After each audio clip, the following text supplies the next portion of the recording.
Blackwells Example. Lady Eleanor of Winthorne had once trusted Sir Tristan de Warwick with her heart, but war had turned him into a ghost of the man she once knew. Now, as he stood before her in the great hall, his voice was rough with something unspoken. "I swore I would return to you," he murmured. "Did you ever believe I would?" Chapter 1. The Ghost of Winthorne. The tapestry above the hearth rippled, disturbed by a draught that snaked its way through the stones of Winthorne Castle, despite the summer's warmth. Lady Eleanor watched it, the vibrant threads depicting a hunt scene, a stag at bay, hounds straining at their leashes blurring through the sheen of unshed tears. It had been 5 years since she had last seen that stag brought down, 5 years since the hunt that had taken her brother and, in a way, Tristan from her. 5 years since the world had tilted on its axis, leaving her adrift in a sea of duty and quiet despair. The great hall, usually bustling with the activity of servants and the low murmur of conversation, was eerily silent. Even the ever-present scent of wood smoke and roasted meat seemed muted, as if the very castle held its breath. Eleanor sat stiffly in her high-backed chair, the heavy velvet of her gown a familiar weight against her skin. The deep green, embroidered with silver thread in the pattern of the Winthorne stag, was a symbol of her position, a constant reminder of the lineage she represented, the responsibilities she bore. It was a beautiful prison, this life. A sudden clatter from the courtyard below, the unmistakable sound of a horse's hooves on cobblestones, shattered the stillness.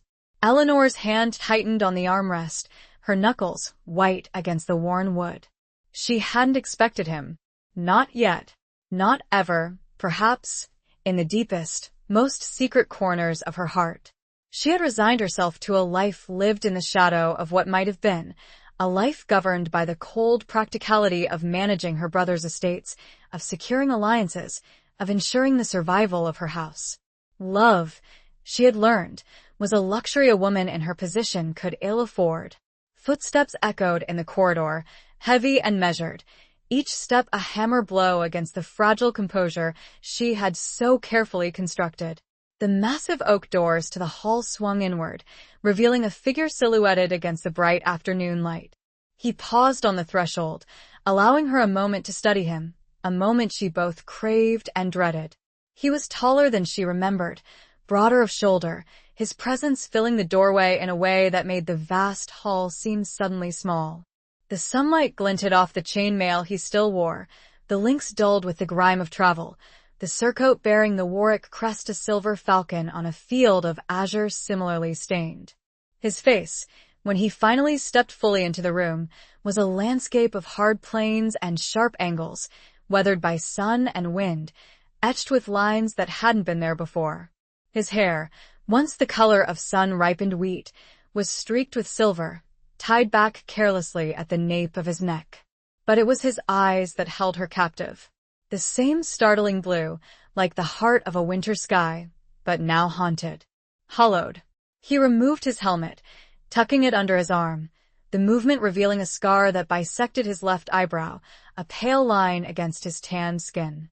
Another memento of the war that had stolen him from her, the war that had claimed so many. He moved with a warrior's grace, a controlled power that spoke of battles fought and won, but there was a weariness in his stance, a subtle slump to his shoulders that betrayed the heavy burden he carried. Eleanor rose, her movements slow and deliberate, years of courtly training masking the tremor that ran through her. She inclined her head, the formal gesture a shield against the rush of emotions that threatened to overwhelm her. "Sir Tristan, welcome to Winthorne." Her voice, she noted with a detached sort of pride, was steady, betraying none of the turmoil within. He returned the gesture, a slight bow that was more military than courtly. "My Lady Eleanor, it has been a long time." The words were simple, yet they hung heavy in the air, laden with unspoken accusations, with regrets, with the weight of 5 years of silence.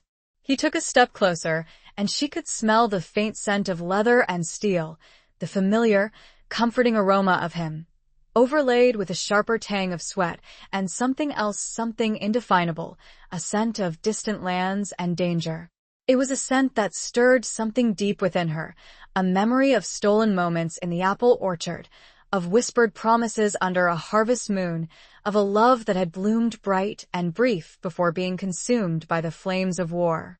"I received your message," she said, breaking the silence that stretched taut between them. "You requested an audience." He nodded, his gaze sweeping the hall, taking in the familiar tapestries, the worn stone flags, the massive fireplace that dominated one wall. It was as if he were searching for something, some tangible link to the past, to the man he had been before the war had changed him. "I did. There are matters of importance that we must discuss." His voice was rougher than she recalled, the edges frayed, as if he had spent too long shouting commands on the battlefield and too little time speaking words of kindness or comfort. It was the voice of a stranger, and yet, beneath the harshness, she could hear a faint echo of the man she had once loved, the man she had believed would be her husband. Eleanor gestured towards the chairs drawn up before the hearth. "Then let us speak. But first, you must be weary from your journey." "Wine? "Food?" He shook his head. "Later, perhaps. This cannot wait." He paused, his gaze locking with hers, the intensity of his stare sending a shiver down her spine. The blue of his eyes was no longer cold, but burning, a fierce, desperate flame flickering within their depths. "I swore I would return to you," he murmured, his voice low and rough, with something unspoken. "Did you ever believe I would?" The question hung in the air, a challenge, an accusation, a plea. Eleanor met his gaze, her own unwavering, despite the sudden, sharp ache in her chest. She thought of the long years, the endless nights spent staring into the darkness, wondering if he was alive or dead, if he ever thought of her, if the promises they had made still held any meaning. She thought of the letters she had written, letters that had gone unanswered, swallowed by the chaos of war. She thought of the pressure to marry, to secure an alliance that would protect Winthorne, to fulfill her duty to her people. And she thought of the small, stubborn ember of hope that had refused to be extinguished, the hope that, against all odds, he would one day return. Her answer was a whisper, barely audible above the crackling of the fire. "I hoped." And in that single word lay a world of pain, of longing, of a love that had endured despite the ravages of time and war, a love that was now being put to the test. The silence descended once again, heavier this time, charged with the unspoken weight of their shared past and the uncertain future that lay before them. She could feel the eyes of the servants upon them, curious, watchful. The news of his arrival would spread like wildfire through the castle and beyond. Sir Tristan de Warwick, the legendary knight, the lost love of Lady Eleanor, had returned. And the very foundations of Winthorne seemed to tremble. Chapter 2. A vow renewed. The fire in the hearth crackled, a counterpoint to the heavy silence that had fallen between them. Eleanor watched the flames dance, their flickering light reflecting in Tristan's haunted eyes. She had said she'd hoped he would return. It was a carefully chosen word, a fragile bridge across the chasm of years and unspoken pain. It wasn't a declaration of undying love, nor was it a dismissal. It was truth. A truth that acknowledged the complexities of their situation, the weight of their responsibilities, the uncertainty of their future. Tristan finally broke the gaze, his shoulders slumping slightly as if the weight of her answer, however tentative, was almost too much to bear. He moved towards the hearth, his hand resting on the cold stone of the mantelpiece. He stared into the flames, his profile stark and sharp against the flickering light. "Hope," he repeated, the word a low murmur, almost lost in the crackle of the fire. A fragile thing, hope, easily crushed. Eleanor remained standing, her hands clasped tightly in front of her. She wouldn't sit, not yet. Not until she understood the purpose of his return. "And yet, it endures," she said softly. "Sometimes, against all odds." He turned back to her, a flicker of something surprise? Respect? In his eyes. "You were always stronger than you believed, Eleanor." The compliment, unexpected and tinged with a hint of the old warmth, caught her off guard. She had spent so long bracing herself against his indifference, his possible rejection, that she had forgotten what it felt like to be seen, to be acknowledged by him. Necessity breeds strength, Sir Tristan. I have had little choice in the matter. He nodded, his gaze dropping to the floor. I know. I heard of your brother's death. I am sorry, Eleanor. He was a good man. The mention of her brother, Thomas, brought a fresh wave of grief, a dull ache that had become a constant companion. She had loved Thomas fiercely, had relied on his strength, his guidance. His death had left a void in her life, a void that she had struggled to fill. Thank you, she said, her voice tight. He spoke of you often. He held you in high regard. Tristan's jaw tightened. He should not have. I failed him. I failed everyone. The bitterness in his voice was palpable, a raw wound that festered beneath the surface of his stoic demeanor. Eleanor took a step closer, drawn to the pain she saw in his eyes. You fought bravely. No one could have asked for more. He shook his head. Bravery is not enough. I made a vow to protect him, to protect Winthorne. And I failed. You were one man, Tristan, she said gently, against an army. I should have been there, he insisted, his voice rising slightly. I should have found a way. And what of the vow you made to me? The question slipped out before she could stop it, a whisper of the past that hung heavy in the air. His head snapped up, his eyes locking with hers. The firelight danced in their depths, illuminating the conflict that raged within him. He opened his mouth to speak, then closed it again, the words seemingly caught in his throat. He looked away, his gaze fixed on the tapestry above the hearth, the depiction of the stag at bay mirroring the trapped, hunted look in his own eyes. That vow, he began, his voice hoarse. That vow was made by a different man, Eleanor. A man who believed in fairy tales. In happy endings. And what does this man believe? She asked, her voice barely a whisper. He turned back to her, his gaze intense, searching. This man believes in duty, in honor, in paying his debts. And what did you owe me, Sir Tristan? She held her breath, her heart pounding against her ribs. This was the crux of the matter, the reason for his return. It wasn't love, not as she had once dreamed of it. It was something else, something colder, more pragmatic.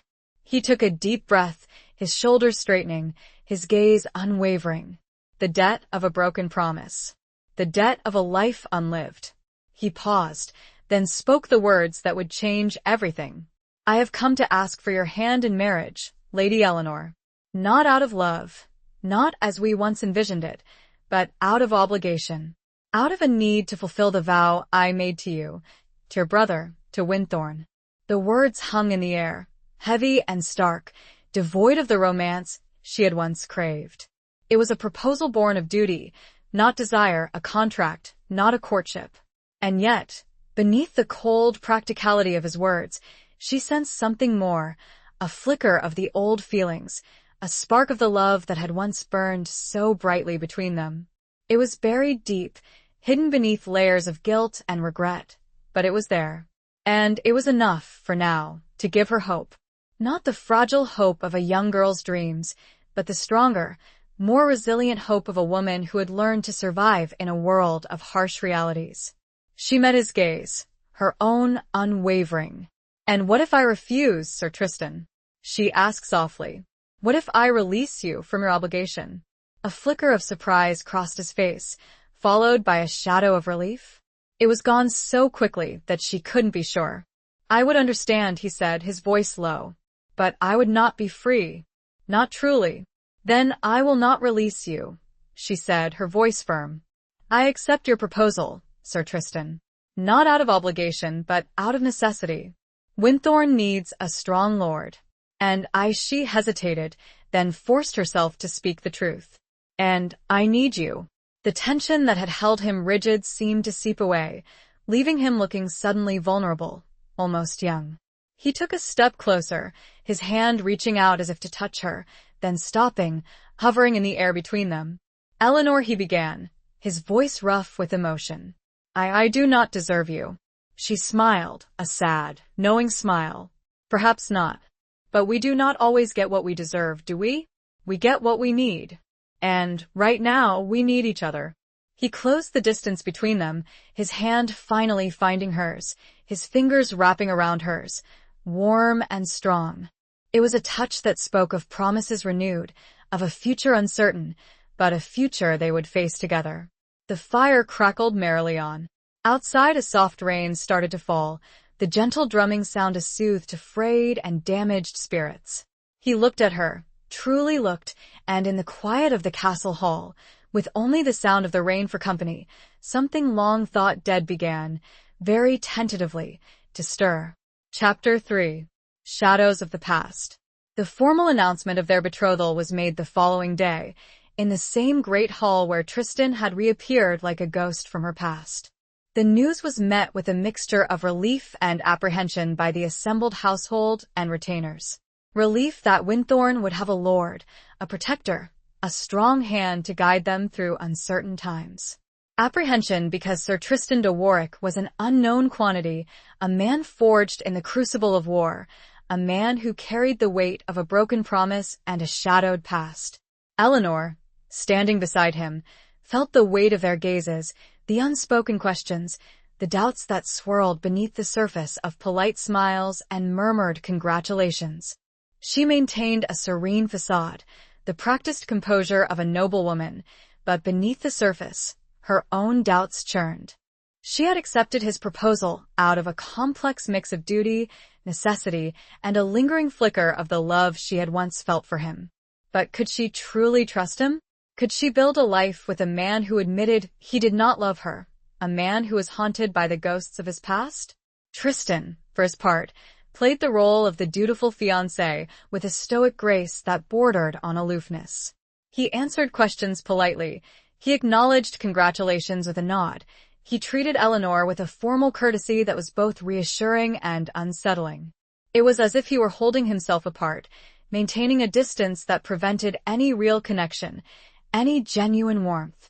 After the formalities were concluded and the assembled crowd had dispersed, Eleanor found herself alone with Tristan in the castle gardens. The sun was beginning to set, casting long shadows across the manicured lawns and neatly trimmed hedges. The air was fragrant with the scent of roses and herbs, a peaceful contrast to the turmoil within her. "They are wary of you," she said, breaking the silence that had stretched between them. She gestured towards the castle walls, where the figures of servants and guards could be seen moving about their duties. Tristan nodded, his gaze fixed on a distant point in the landscape. "I expected no less. I am a stranger to them. A warrior, not a lord." "You were a lord before you were a warrior," Eleanor reminded him. "You were raised to rule." He turned to her, a flicker of something pain, regret, in his eyes. "And I failed. I chose the sword over the scepter. I chose war over peace." "You chose to honor your oath to my brother," Eleanor said softly. "There is no shame in that." He shook his head. "There is always shame in failure, Eleanor. And I have failed more times than I care to admit." He paused, then added, his voice low and rough, "I failed you, most of all." She reached out and touched his arm, a gesture of comfort, of reassurance. "We were young, Tristan. We made promises we could not keep. The war changed everything." He covered her hand with his own, his touch sending a shiver through her. His hand was calloused, scarred, a testament to the battles he had fought. But beneath the roughness, she felt the warmth of his skin, the steady beat of his pulse. "It did," he agreed. "But some promises should not be broken." "And what of love, Tristan?" she asked, her voice barely a whisper. "Can a marriage built on duty, on obligation, ever truly succeed?" He looked at her, his blue eyes searching, questioning. "I do not know," he admitted. "I have seen marriages built on love crumble into dust. And I have seen marriages of convenience endure for decades. There are no guarantees, Eleanor. Only choices." "And what choice have we made?" she asked, her heart pounding against her ribs. He tightened his grip on her hand, his gaze unwavering. "We have chosen to face the future together, to honor our obligations, to protect Winthorne, and perhaps to find something more along the way." "Something more?" she echoed, her voice filled with a tentative hope. He smiled, a faint, fleeting smile that softened the hard lines of his face, transforming him, for a moment, into the young man she had once loved. Perhaps, he said. Hope, as you said, endures, even in the darkest of times. He released her hand, and the moment of intimacy was broken. He turned away, his gaze sweeping the gardens, his mind seemingly elsewhere. There is much to be done, he said, his voice once again brisk and businesslike. The defenses of the castle need to be strengthened. The tenants need to be reassured. And there are rumors of unrest in the neighboring barony. Eleanor nodded, her own mind turning to the practicalities of their situation. She was, after all, the Lady of Winthorn, and she had responsibilities to fulfill. But as she walked beside Tristan, back towards the castle, she couldn't help but feel a flicker of unease. The rumors of unrest were troubling, and she knew that Tristan's past, his reputation as a warrior, would attract enemies as well as allies. The shadows of the past, she realized, were long and dark, and they threatened to engulf them both. She heard him speak, a low rumbling of words more felt than understood. There is something I have not told you. Something happened. On the battlefield. The day your brother died. He trailed off. She stopped, and so did he. The sun had almost fully disappeared. Dusk had fallen. The only sound, the chirping of the crickets preparing for their evensong. What is it? She asked. She looked at him, and even in the half-light she registered that he looked older again. The fleeting glimpse of the old Tristan vanished. He began. He licked his lips, then swallowed hard. I saw the man who killed him, and I let him go. The confession was a heavy weight. Eleanor felt suddenly cold. Chapter 4. The Tournament of Masks. The revelation hung between them, heavy and suffocating, like the humid air before a summer storm. Eleanor stared at Tristan, the crickets chirping seeming to amplify the silence, the words echoing in her mind. I let him go. She couldn't comprehend. Thomas, her beloved brother, slain in battle, and Tristan, the man sworn to protect him, had allowed his killer to escape? You let him go? She repeated, her voice a strained whisper. The words felt foreign on her tongue, impossible to reconcile with the image she had held of Tristan, the honorable knight, the loyal friend. Tristan flinched, his gaze dropping to the ground. He looked like a man condemned, his shoulders slumped, his hands clenched into fists. I had my reasons, he said, his voice rough with a mixture of guilt and defiance. Reasons that you would not understand. Try me, Eleanor challenged, her voice rising slightly. The years of carefully cultivated composure were beginning to crack, revealing the raw grief and anger that simmered beneath the surface. My brother is dead, Tristan. And you, the man I am to marry, the man who swore to protect him, admits to letting his killer walk free. I deserve an explanation. He looked up, his blue eyes filled with a torment that mirrored her own. It was complicated, he said. There were circumstances. Circumstances? Eleanor scoffed, a bitter laugh escaping her lips. What circumstances could possibly justify such a betrayal? It was not a betrayal, Tristan insisted, his voice rising to match hers. I was following orders. Orders? Eleanor's voice was sharp, incredulous. Whose orders? Surely not those of King Edward? No, Tristan admitted. Not the king's. He paused, then added, his voice low and hesitant, I was working with a different faction. A group dedicated to ending the war, to achieving peace by any means necessary. Eleanor stared at him, trying to make sense of his words. A secret faction? Working to end the war? It sounded like something out of a minstrel's tale, not the reality of the brutal, bloody conflict that had consumed their lives. And this faction ordered you to let my brother's killer escape? Tristan nodded. He was valuable to them. He had information connections that could help them achieve their goals. And what of my brother? Eleanor asked, her voice trembling with barely suppressed rage. Was he not valuable? Was his life worth so little? Of course not, Tristan said, his voice filled with anguish. Thomas was my friend. I would have given my life for him. But I still believe that what I did was for the greater good. That it would save more lives in the long run. The greater good? Eleanor repeated, the words tasting like ash in her mouth. You sacrificed my brother for the greater good? You traded his life for some vague promise of peace? It was not a vague promise, Tristan insisted. It was a chance to end the bloodshed, to prevent more deaths. I made a choice, Eleanor. A difficult choice. And I stand by it.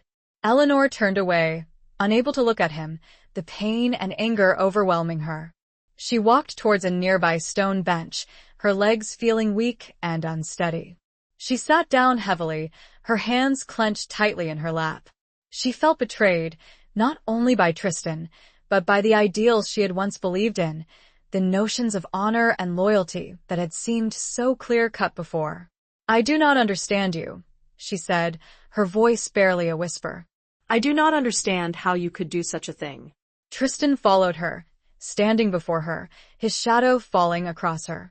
I know, he said softly, and I do not expect you to, but I hope that one day you will.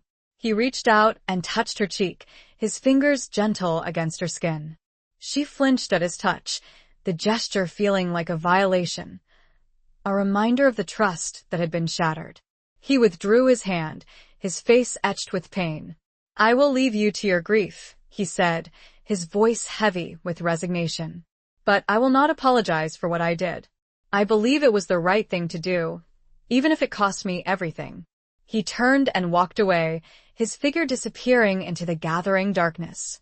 Eleanor remained on the bench, her mind reeling, her heart aching. She felt lost, adrift in a sea of conflicting emotions. She had agreed to marry this man, this stranger who had betrayed her trust, who had sacrificed her brother for some abstract notion of the greater good. Could she ever forgive him? Could she ever truly understand him? The following weeks were a blur of activity, preparations for the wedding proceeding apace despite the turmoil within her. The castle was abuzz with excitement, the servants bustling about, the cooks preparing a lavish feast, the seamstresses stitching new gowns. Eleanor went through the motions, playing the role of the radiant bride, but her heart was heavy, her smile forced. Tristan, for his part, remained distant, his demeanor polite but reserved. He spent most of his time overseeing the castle defenses, drilling the men-at-arms, and meeting with the local lords and officials. He seemed determined to prove himself worthy of his new position, to earn the trust of his people, even if he could not earn Eleanor's. The highlight of the preparations was the announcement of a tournament, a grand spectacle to celebrate the upcoming nuptials. Knights from across the region were invited to compete, jousting for honor and glory, and for the favor of the Lady Eleanor. It was a tradition, a display of strength and chivalry, but Eleanor found herself dreading it. The thought of watching men fight, of seeing blood spilled, was a painful reminder of her brother's death, of Tristan's betrayal. On the day of the tournament, Eleanor sat in the grandstand, beside Tristan, surrounded by the nobility of the region. The sun was shining, the banners were flying, the crowd was cheering, but Eleanor felt a chill in her heart. She watched the knights parade past, their armor gleaming, their lances held high, and she saw not heroes, but instruments of violence, reminders of the war that had taken so much from her. Among the armored knights, there was one that particularly caught her eye, though she could not see his face. He was dressed all in black, his visor was down.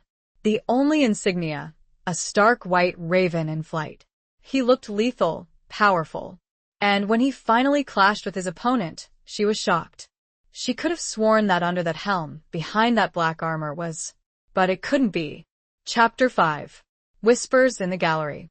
The Black Knight's prowess in the lists was undeniable.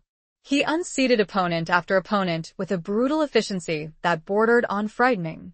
Each clash of lances, each thunderous impact, sent a shiver through Eleanor, a visceral reminder of the violence that lay at the heart of this chivalric display. She couldn't shake the feeling that she knew him, that the set of his shoulders, the way he held his lance, the sheer, controlled aggression he exuded, were all eerily familiar. But the black armor, the closed visor, the white raven emblem, were all designed to conceal, to create an enigma. Tristan, seated beside her, watched the Black Knight with a grim intensity. He said nothing, but Eleanor could sense his unease, the subtle tension in his posture, the way his hand rested on the hilt of his sword. He, too, seemed to recognize something in the Black Knight, something that troubled him. Who is he? Eleanor asked, her voice barely a whisper above the roar of the crowd.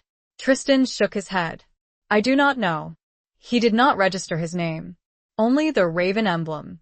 He fights remarkably well, Eleanor observed, her gaze fixed on the Black Knight as he prepared for his next opponent. Too well, Tristan muttered, his voice low and tight. There is something unnatural about his skill. Eleanor's unease grew. The Black Knight's victories were becoming unsettling, the crowd's cheers tinged with a nervous awe. He was a force of nature, a dark storm sweeping through the tournament, leaving a trail of defeated knights in his wake. And with each victory, the sense of familiarity, the nagging feeling that she knew him, intensified. As the day wore on, and the Black Knight continued his relentless advance, Eleanor found herself increasingly drawn to the mystery of his identity. She excused herself from the grandstand, claiming a need for fresh air, but her true intention was to seek out more information. She made her way through the bustling crowds, past the stalls selling food and drink, past the squires tending to their knights' horses, her mind racing. She found herself in the long gallery of the castle, a quieter space, away from the noise and excitement of the tournament. The gallery was lined with portraits of her ancestors, stern-faced men and women in elaborate attire, their eyes seeming to follow her as she walked. The air was cool and still, the only sound the faint echo of her own footsteps. She stopped before a portrait of her father, a man she had barely known, a man who had also died in battle. She studied his face, searching for some resemblance to the Black Knight, some clue to his identity. But the portrait offered no answers, only the cold, distant gaze of a long-dead ancestor. He reminds you of someone, doesn't he? The voice startled her. She turned to see Lady Isolde, a distant cousin and one of her closest confidants, standing at the entrance to the gallery. Isolde was a woman of sharp wit and keen observation, a woman who saw more than most. Isolde, Eleanor said, forcing a smile. I was just admiring the portraits. Isolde raised an eyebrow, her expression knowing. And thinking of the Black Knight, perhaps? Eleanor hesitated, then nodded. He disturbs me. I feel as though I know him, but Isolde moved closer, her silk gown rustling softly against the stone floor. He is the talk of the castle, my dear. Everyone is wondering who he is, and why he hides his face. Tristan seems concerned, Eleanor said. He thinks there is something unnatural about his skill. Isolde nodded. Sir Tristan has good instincts. There is a darkness about that knight, a ruthlessness that is unsettling. And that raven emblem, it is not a known device. Could he be an enemy?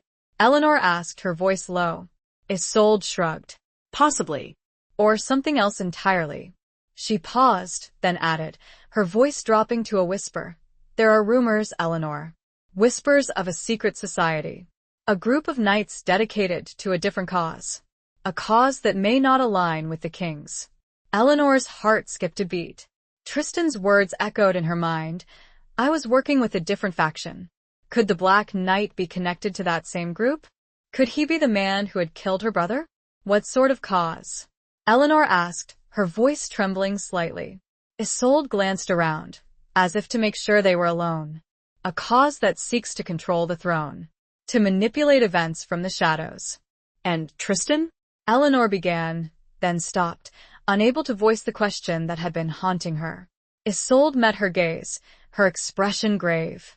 I do not know, Eleanor. I truly do not. But I would be careful. Trust is a precious commodity these days. And easily broken.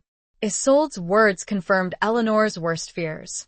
The Black Knight was not just a skilled warrior, he was a symbol of the hidden forces at play, the secret plots and betrayals that threatened to destabilize the realm. And Tristan, her betrothed, was caught in the middle of it all, his loyalties divided, his past shrouded in mystery. A sudden burst of shouting came from the courtyard below. Eleanor and Isolde hurried to the nearest window. Below them, the tourney had resumed. It was the final match, the Black Knight versus Tristan. "Oh, God," Isolde muttered. "This cannot end well." Eleanor couldn't speak. She felt rooted to the spot, her gaze fixed on the two figures below. One, her betrothed, a man she barely knew anymore. The other, a mysterious stranger who felt terrifyingly familiar. The trumpets sounded. The two knights spurred their horses. The clash would be, she felt, decisive. Chapter 6. The Falcon's Flight. The two knights charged, their horses thundering across the tourney field, the sound echoing off the castle walls. The crowd was a blur of color and noise, a roaring sea of anticipation and anxiety. Eleanor, watching from the gallery window, felt a knot of dread tighten in her stomach. This was more than just a joust, it was a confrontation, a clash of wills, a test of loyalties. The Black Knight, his raven emblem stark against his dark armor, held his lance with a chilling precision. Tristan, his falcon crest gleaming on his surcoat, rode with a grim determination, his face set in lines of steely resolve. They met with a deafening crash, the impact sending splinters of wood flying into the air. Both lances shattered, but neither knight was unseated. The crowd gasped, then erupted into a frenzy of cheers and shouts. Eleanor gripped the windowsill, her knuckles white, her heart pounding in her chest. She couldn't tear her gaze away from the spectacle below, the brutal ballet of skill and force. They wheeled their horses, drawing swords, the sunlight glinting off the polished steel. The clash of metal rang out, a sharp, jarring sound that echoed through the courtyard. They fought with a ferocity that bordered on savagery, each blow struck with deadly intent. It was clear that this was no mere game, no friendly competition. This was a battle to the death, a struggle for dominance. Eleanor watched, mesmerized and horrified, as the two men fought. She saw the skill, the power, the sheer determination in each strike, each parry, each maneuver. But she also saw something else, a desperation, a hint of something personal, something beyond the rules of chivalry, fueling their conflict. The Black Knight, despite his skill, seemed to be on the defensive, Tristan pressing his attack relentlessly. Was it guilt? Eleanor wondered. Was Tristan trying to prove something, to atone for his past actions, by defeating this mysterious opponent? Suddenly, the Black Knight saw an opening. He feinted, drawing Tristan's sword aside, then lunged, his blade aimed at Tristan's exposed throat. Eleanor gasped, a cry of horror escaping her lips. Isolde, standing beside her, gripped her arm, her face pale. But Tristan, with a speed that belied his size, twisted his body, deflecting the blow with his gauntlet. The Black Knight's sword glanced off his armor, leaving a long scratch, but doing no serious damage. Tristan, seizing the opportunity, struck back, his sword connecting with the Black Knight's helmet. The impact sent the Black Knight reeling. His helmet flew off, revealing his face to the stunned crowd. Eleanor's breath caught in her throat. It was him. The man she had suspected. The man she had feared. The man who had haunted her dreams and fueled her nightmares. It was Lord Alaric, the Baron of Northwood, the man who had killed her brother. The man Tristan had let escape. A collective gasp went up from the crowd, followed by a stunned silence. Alaric, his face contorted with rage and pain, glared at Tristan, his eyes filled with a venomous hatred. Tristan, his sword still raised, stared back, his expression a mixture of shock and relief. "You," Alaric spat, his voice hoarse. "You betrayed me." Tristan lowered his sword slightly. "I did what I had to do," he said, his voice steady, but tinged with regret. "You swore an oath," Alaric snarled. "You were one of us." "The oath was broken when you murdered Thomas," Tristan said, his voice hardening. "I will not stand by and allow you to continue your treachery." Alaric laughed, a bitter, mocking sound. "Treachery? I am fighting for a better world. A world free from the tyranny of a weak king." "You are fighting for your own ambition," Tristan countered. "And you are willing to sacrifice anyone who stands in your way." Alaric lunged again, his sword flashing in the sunlight. But Tristan was ready for him. He parried the blow, then struck back with a swift, decisive movement. His sword found its mark, piercing Alaric's armor, drawing blood. Alaric staggered, his hand going to his wound. He looked at Tristan, his eyes filled with a mixture of disbelief and fear. "You would kill me?" "If I must," Tristan said, his voice cold. "To protect Winthorn. To protect Eleanor." He raised his sword again, ready to deliver the final blow. But Eleanor, her voice breaking the stunned silence, cried out, "Tristan, no." He hesitated, his sword hovering in the air. He looked up at the gallery, his gaze meeting Eleanor's. She shook her head, her eyes pleading. "Don't," she said, her voice barely a whisper. "Don't become like him." Tristan lowered his sword, his shoulders slumping. He looked at Alaric, his expression filled with a weary resignation. "Take him," he said to the guards who were now rushing onto the field. "Imprison him. He will answer for his crimes." The guards seized Alaric, dragging him away, his protests and curses fading into the distance. The crowd, still stunned by the sudden turn of events, began to murmur, their whispers spreading like wildfire through the courtyard. Tristan remained standing in the center of the field, his sword hanging limply at his side. He looked up at Eleanor, his face etched with pain and exhaustion.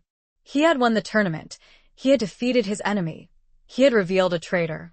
But the victory felt hollow, the triumph tinged with sorrow. He had been forced to confront his past, to face the consequences of his choices, and the price had been high. He started walking towards the stables, not even glancing at the cheering crowds. She felt a deep pull to join him, follow him, but knew she needed to remain, just a moment longer. She, too, had a part to play. Chapter 7. Beneath the Willows Weep. Eleanor found him in the stables, tending to his horse. The animal, a magnificent war-horse named Valiant, was lathered and breathing heavily, its coat still damp from the exertion of the tournament. Tristan was stroking its neck, murmuring softly, his touch gentle and reassuring. He didn't look up when she approached, his focus entirely on the horse. The stable was a dim, quiet space, filled with the scent of hay and leather, a stark contrast to the noise and excitement of the tournament grounds. The only sounds were the soft snorting of the horses, the rustling of straw, and Tristan's low murmurs. Eleanor paused at the entrance to Valiant's stall, watching him, her heart aching. He looked exhausted, his face drawn and pale, the lines of strain etched deep around his eyes. The victory had come at a cost, she knew. He had faced his past, confronted his demons, and emerged scarred, but also, perhaps, redeemed. "Tristan," she said softly. He turned, his blue eyes meeting hers. He didn't smile, didn't speak, just looked at her, his expression unreadable. She stepped into the stall, her hand reaching out to touch Valiant's velvety nose. The horse nuzzled her hand, its warm breath a comforting presence. "He is a fine animal," she said, her voice breaking the silence. Tristan nodded. "He served me well today." "As did you," Eleanor said, her gaze meeting his again. "You were magnificent." He looked away, a faint flush rising on his cheeks. "It was necessary." "It was more than that," Eleanor insisted. "You could have killed him, Tristan. But you didn't. You showed mercy." He shook his head. "Mercy? Or weakness?" "Strength," Eleanor said firmly. "It takes more strength to show mercy than to kill. You spared him, not for his sake, but for your own. You refused to become like him." He turned back to her, his eyes searching hers. "And what of you, Eleanor? Can you forgive me? For what I did? For what I allowed to happen?" The question hung in the air, heavy with unspoken emotions. Eleanor thought of her brother, of the pain of his loss, of the betrayal she had felt. But she also thought of the man standing before her, the man who had risked his life to protect her, the man who had shown mercy to his enemy. "I am trying," she said honestly. "It is not easy, Tristan. The wounds are still fresh. But I see you. I see the man you are trying to be. And I believe in you." He reached out and took her hand, his fingers wrapping around hers, warm and strong. It was the first time he had touched her willingly, without reservation, since his return. It was a touch that spoke of hope, of a tentative trust, of a fragile connection. "Thank you, Eleanor," he said, his voice rough with emotion. "That means more than you know." They stood there for a moment, their hands clasped together, the silence between them filled with a mixture of pain and hope, of regret and possibility. The stable, with its earthy scents and the comforting presence of the horses, felt like a sanctuary, a place where they could be honest with each other, where they could begin to heal. "Come," Eleanor said, gently pulling him towards the door. "Let us walk. I know a quiet place where we can talk."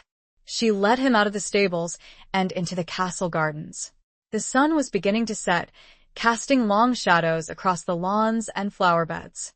The air was cool and fragrant, a welcome respite from the heat and intensity of the day. She led him to a secluded spot, beneath the spreading branches of a large willow tree. The tree's weeping branches formed a curtain around them, creating a private, intimate space. A small stream gurgled nearby, its gentle sound soothing and calming. They sat down on the grass, beneath the willow's protective canopy. The leaves rustled softly in the breeze, their whisper a gentle counterpoint to the turmoil within them. "This was our place," Tristan said, his voice low, his gaze sweeping the surroundings. "Do you remember?" Eleanor nodded, a faint smile touching her lips. "I remember. We would come here to escape the pressures of the court." To dream. "And to steal kisses," Tristan added, a hint of the old warmth returning to his eyes. Eleanor blushed, remembering the stolen moments of their youth, the innocent passion that had blossomed beneath this very tree.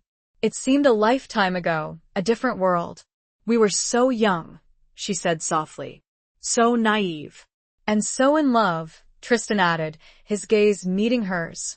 The word hung in the air, a fragile echo of the past. Eleanor looked away, her heart aching. "Love is a complicated thing, Tristan." "It is," he agreed.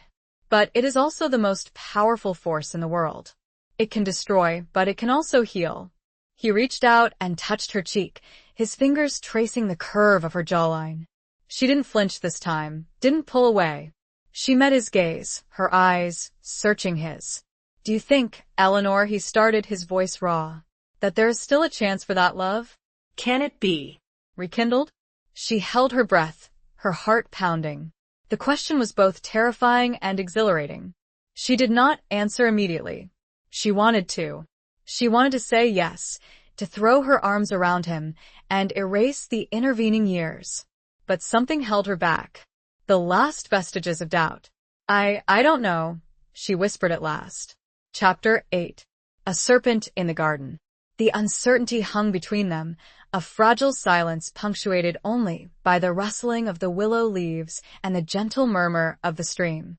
Tristan's hand remained on her cheek, his touch a warm, steady presence that both comforted and unsettled her. She wanted to believe in the possibility of rekindled love, in the chance of a future free from the shadows of the past. But the doubts lingered, the wounds were still too fresh. He withdrew his hand, his face etched with a mixture of disappointment and understanding. "I understand," he said, his voice low. "It is too soon. I have given you too much pain, too much reason to doubt." "It is not just you, Tristan," Eleanor said softly. "It is everything. The war, my brother's death, the secrets that still surround us." She thought of Alaric, imprisoned in the castle dungeons, of the whispers of a secret society, of the unknown forces that threatened to tear them apart. Tristan nodded, his gaze sweeping the gardens, his mind seemingly elsewhere. "Alaric will not speak," he said, his voice grim. "He is loyal to his cause, to his masters." "And who are his masters?" Eleanor asked, her voice filled with a growing unease. "Who is behind this plot to control the throne?" Tristan shook his head. "I do not know. I only dealt with Alaric. He was my contact, my liaison." "And you never questioned him?" Eleanor asked, her voice tinged with disbelief. "You never wondered who he was working for?" "I did," Tristan admitted. "But I was told it was better not to know." That the less I knew, the safer I would be. Safer for whom? Eleanor challenged. For you or for them? Tristan looked away, his jaw tightening. For everyone, he said, his voice evasive. Eleanor sighed, a sense of frustration washing over her. She knew he was holding something back, that there were still secrets he was unwilling to share. But she also knew that she couldn't force him to reveal them. Trust, she realized, had to be earned, not demanded. We need to find out who is behind this, Tristan, she said, her voice firm. We need to expose them before they can do more harm. Tristan nodded. I agree. But we must be careful. These are dangerous people. They will not hesitate to eliminate anyone who threatens them. We are already threatened, Eleanor pointed out. Alaric knows about you, about your involvement with them. He could reveal everything. He won't, Tristan said confidently. He has too much to lose. He is as guilty as I am. But what if he is forced to talk? Eleanor persisted. What if they torture him? Tristan's face paled slightly.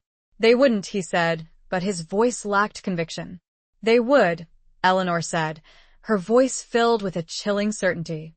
They will do whatever it takes to protect themselves. And we are in their way. A sudden noise startled them.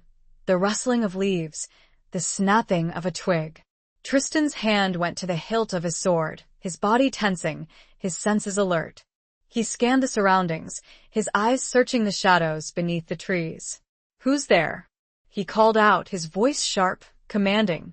There was a moment of silence, then a figure emerged from the shadows.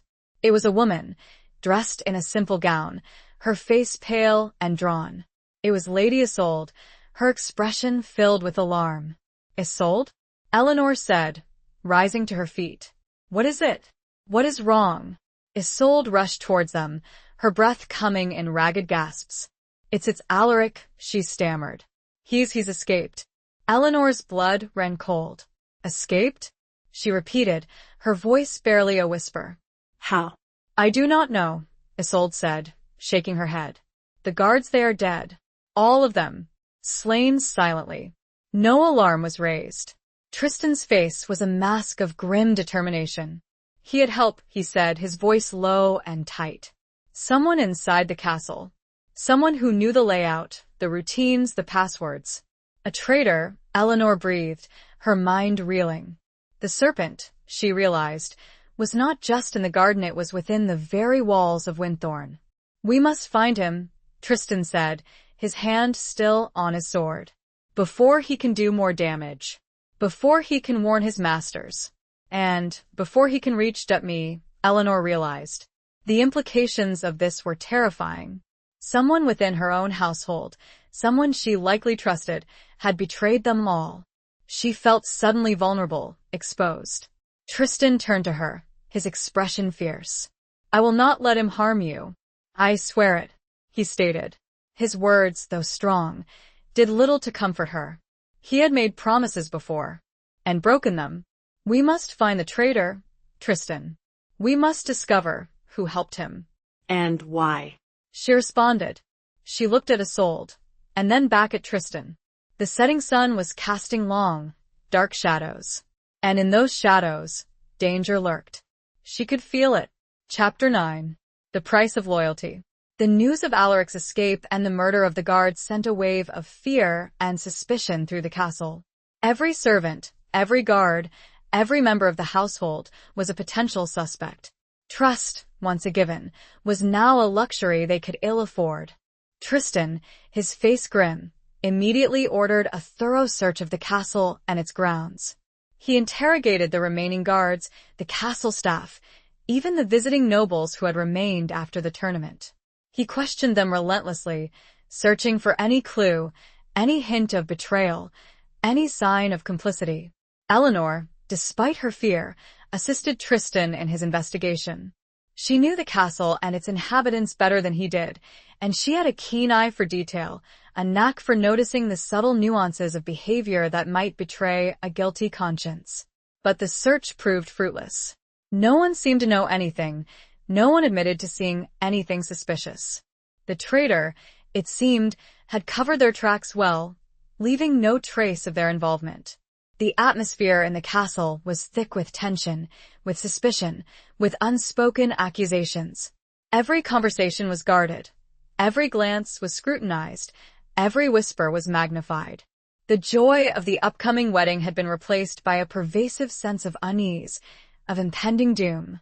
Eleanor, struggling with her own fears and doubts, found herself increasingly drawn to Tristan. Despite his past actions, despite the secrets he still kept, she saw in him strength, a determination that she desperately needed.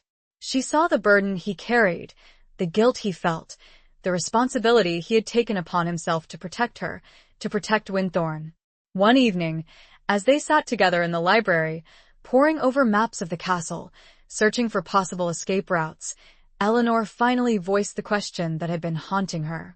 "Tristan," she said softly, "do you regret it? Joining that secret society?" He looked up, his blue eyes meeting hers. He didn't answer immediately, his gaze searching hers, as if trying to gauge her sincerity, her willingness to understand. "I believe in their cause," he said finally, his voice low. "I believe that they could end the war, bring peace to the realm. I was naive, idealistic." "And now?" Eleanor asked. He sighed, his shoulders slumping slightly. "Now I see that I was used, that their methods were unjustifiable, that I betrayed my own values, my own honor. And my brother," Eleanor added, her voice tinged with bitterness. Tristan nodded, his gaze dropping to the floor. "And your brother," he agreed, his voice heavy with guilt. "I will never forgive myself for that. Never." "But you are trying to make amends," Eleanor said, her voice softening. "You are trying to protect Winthorne, to expose Alaric and his masters." "I am," Tristan said, his gaze meeting hers again. "But it may not be enough. The price of loyalty can be high. And I may have to pay it." "We will pay it together," Eleanor said, her voice firm. She reached out and took his hand, her fingers intertwining with his. It was a gesture of solidarity, of support, of a growing trust. He squeezed her hand, his touch sending a warmth through her. "Thank you, Eleanor," he said, his voice rough with emotion, "for believing in me, even when I did not deserve it."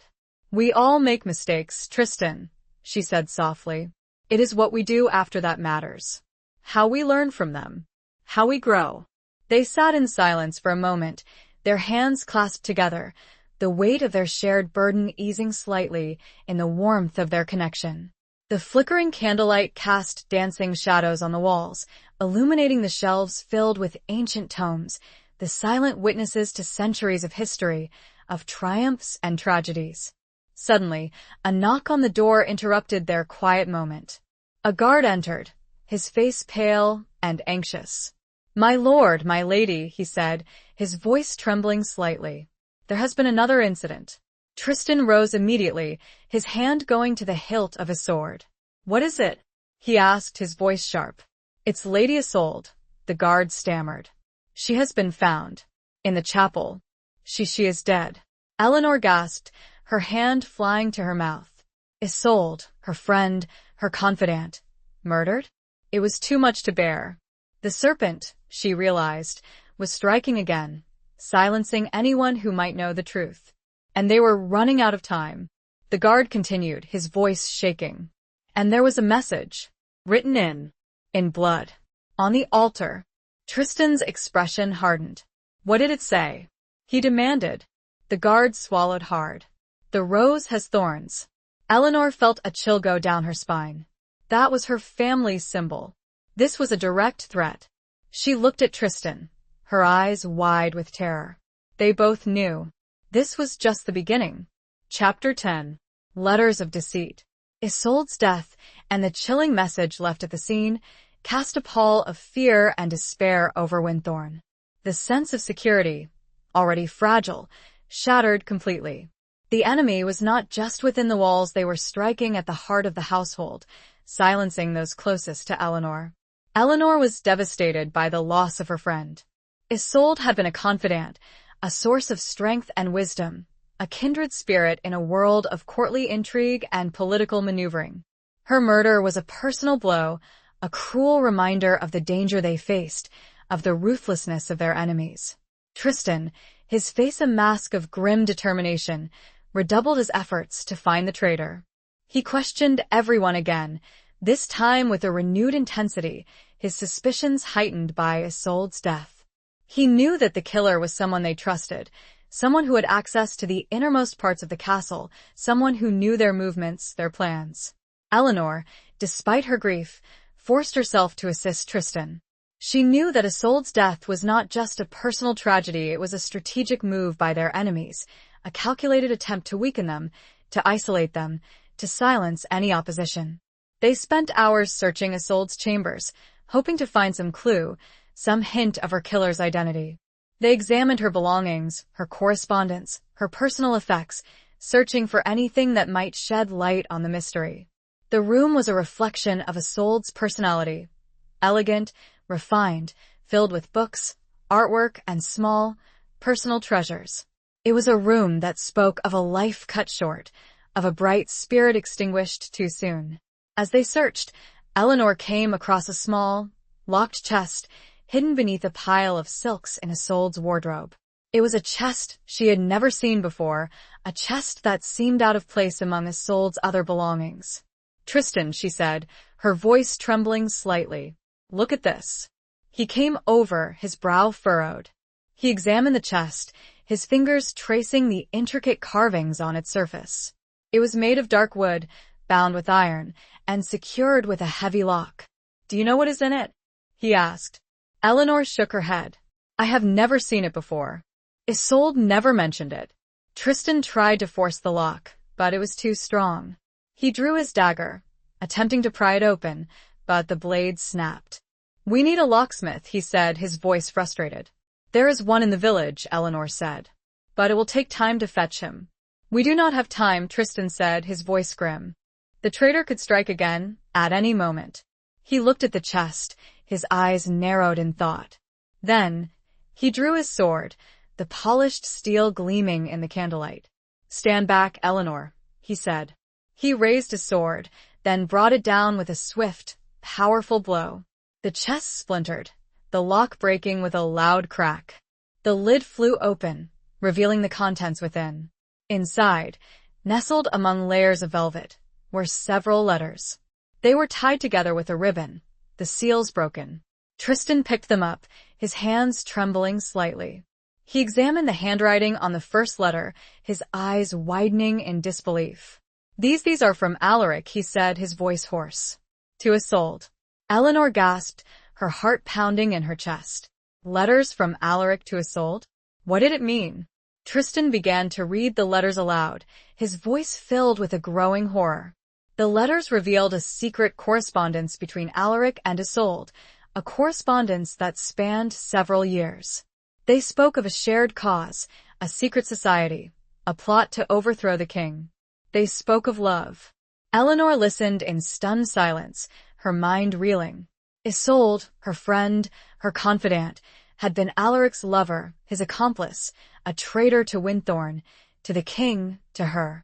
The letters also revealed something else, something even more shocking. They revealed that Isolde had been the one who had helped Alaric escape. She had provided him with the keys, the passwords, the information he needed to slip past the guards, to flee the castle. And, most chillingly of all, the letters revealed that Isolde had been the one who had killed Thomas. She had lured him into a trap, had orchestrated his murder, all at Alaric's behest. Eleanor felt a wave of nausea wash over her. She staggered back, her hand going to her mouth. She couldn't believe it. Isolde, the woman she had trusted, the woman she had considered a friend, had been her brother's killer. It cannot be," she whispered, her voice trembling. Isolde, she would never. Tristan lowered the letters, his face pale and drawn. "It is all here, Eleanor," he said, his voice heavy with sorrow. "In her own handwriting. The proof is undeniable." Eleanor felt a surge of rage, a burning anger that consumed her. She wanted to scream, to lash out, to destroy something. But she also felt a deep, profound sadness, a grief that went beyond words.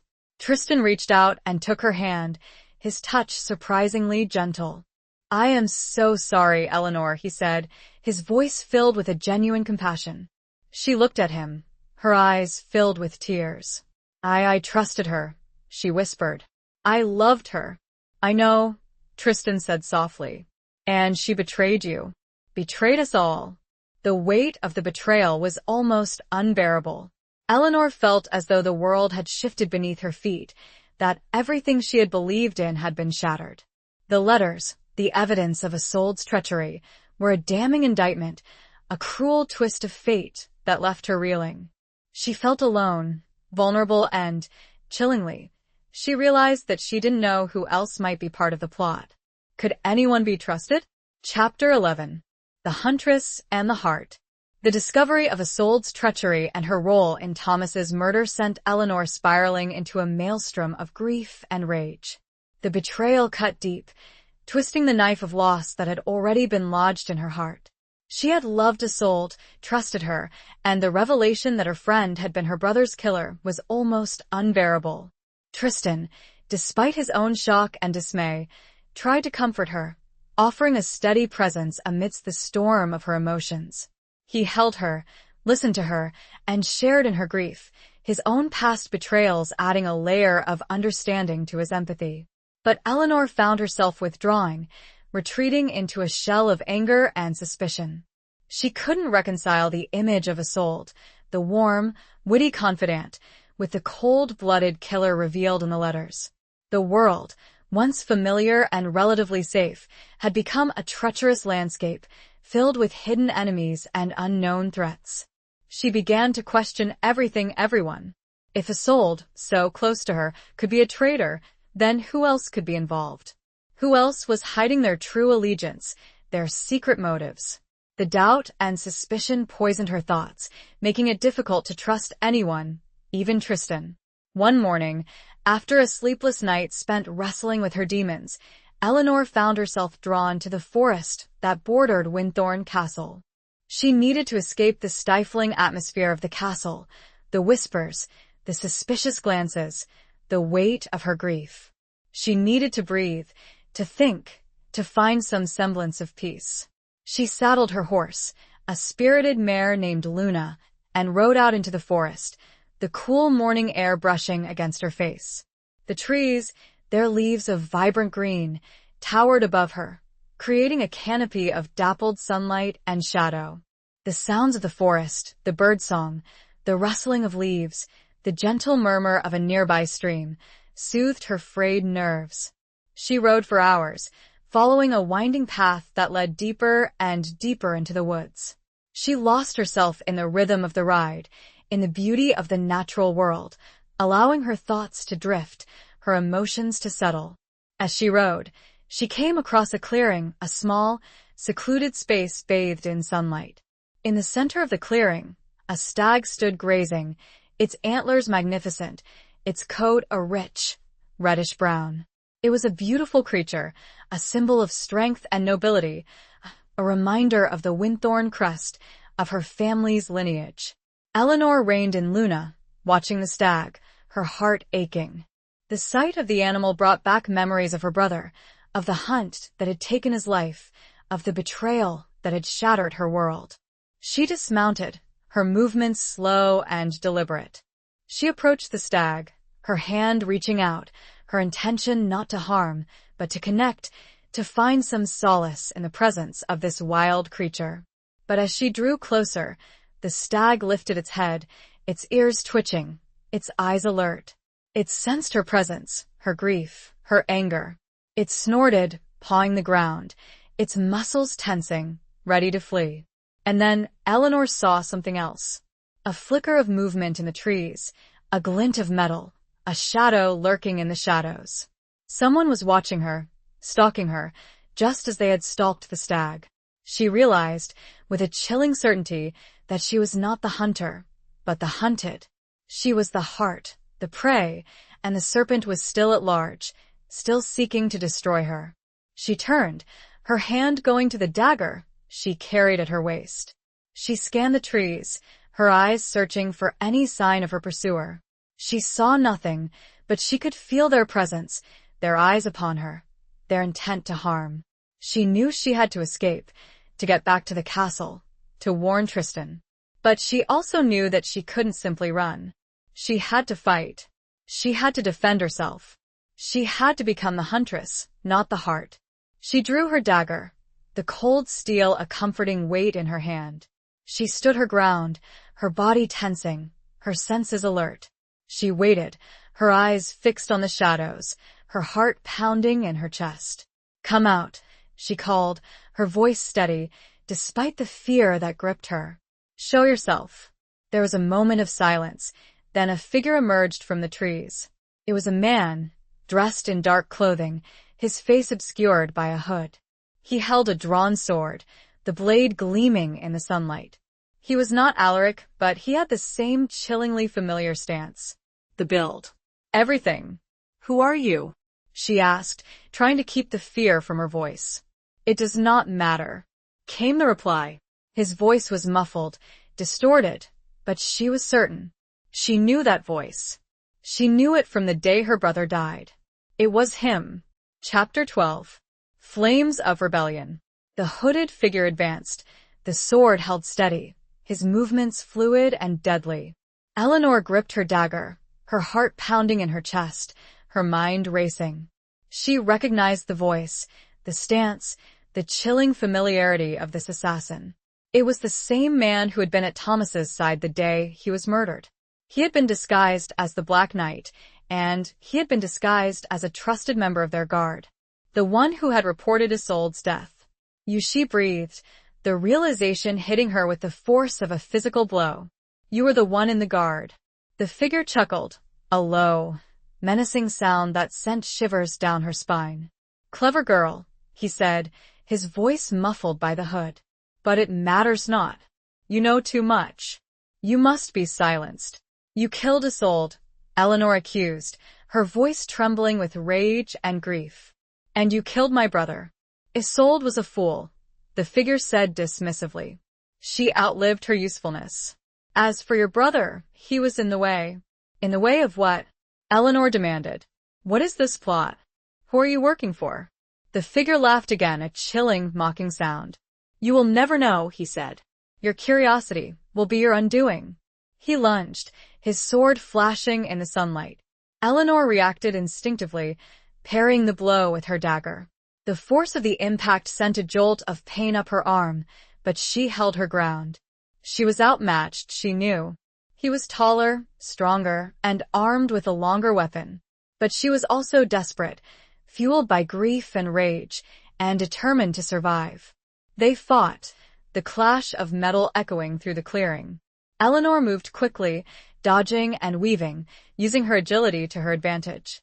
She parried his blows, deflected his attacks, and tried to find an opening, a chance to strike.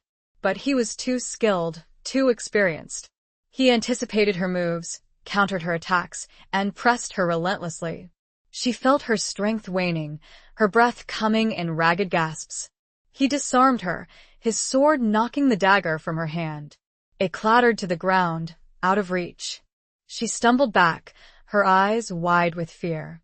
He raised his sword, ready to deliver the final blow. "Any last words?" he sneered. Eleanor closed her eyes, bracing herself for the impact. But it never came.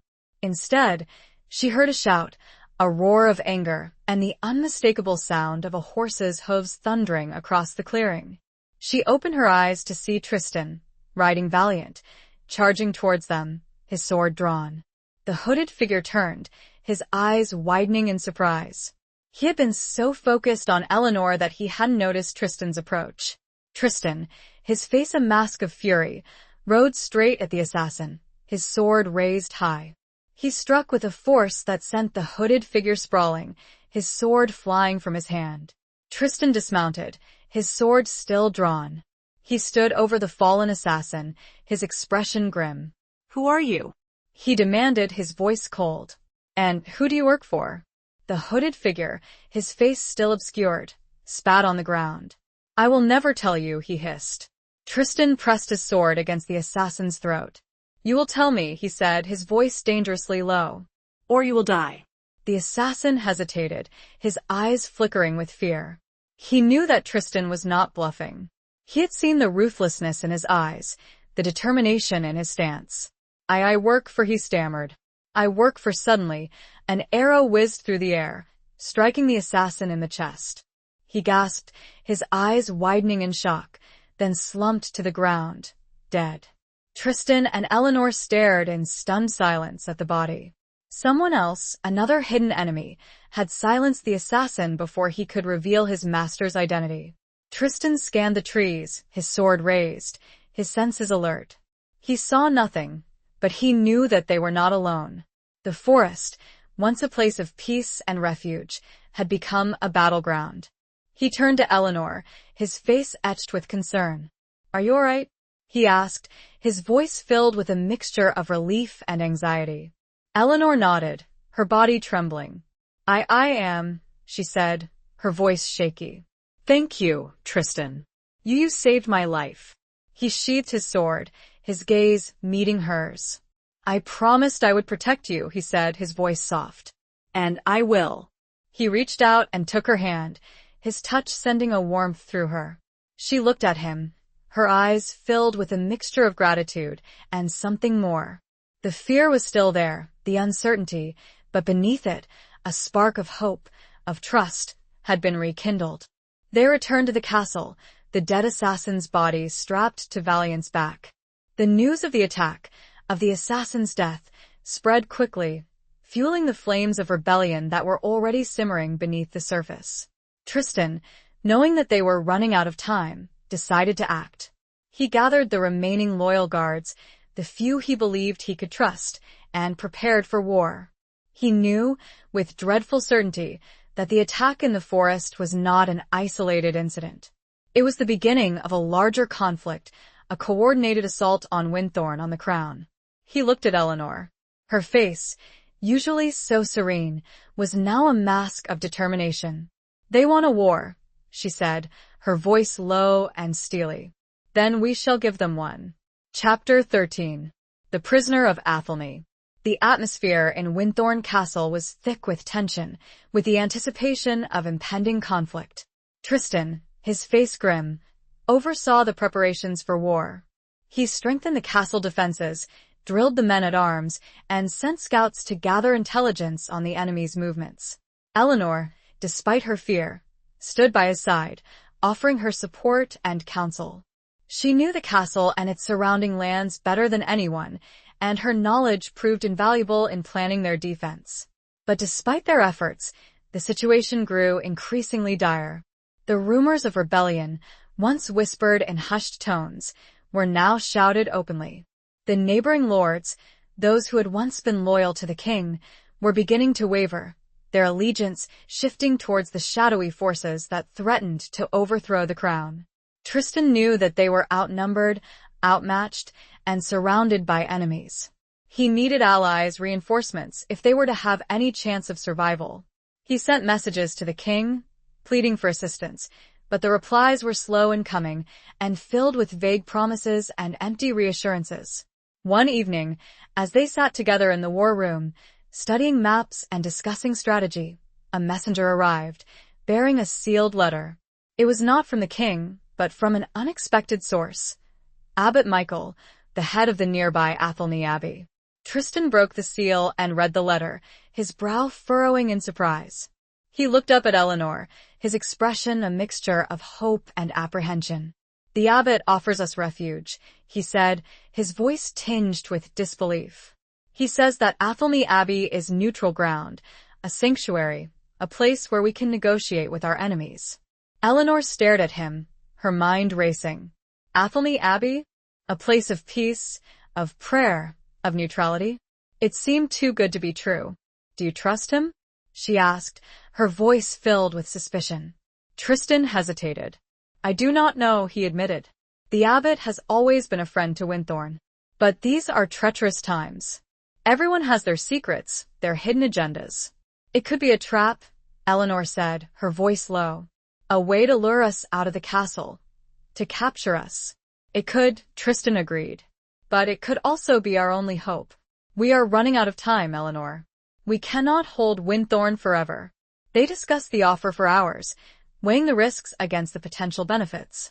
They knew that staying in Winthorne meant almost certain defeat, but leaving meant placing their trust in a man who might be their enemy. Finally, after much deliberation, they decided to accept the abbot's offer. It was a gamble, a desperate attempt to gain some advantage, to buy some time, to find a way out of the seemingly inevitable conflict. They prepared for their departure in secret, telling only a few trusted guards of their plans. They knew that there were spies within the castle, traitors who would betray them to their enemies. Under the cover of darkness, they rode out of Winthorne, a small band of loyal followers accompanying them. They left behind the castle, their home, the place where they had hoped to build a future together.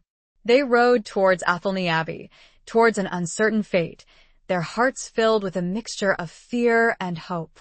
The abbey, when they reached it, was an imposing structure, a fortress of stone and faith, surrounded by high walls and guarded gates.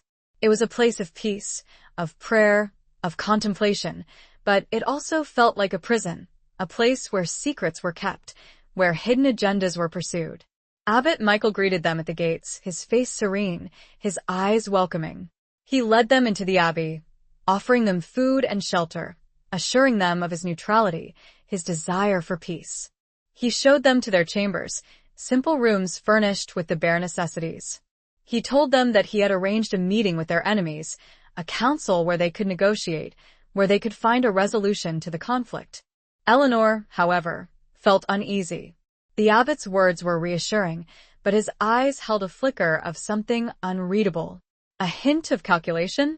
Or was it her imagination? Her constant fear of betrayal had made her see shadows everywhere.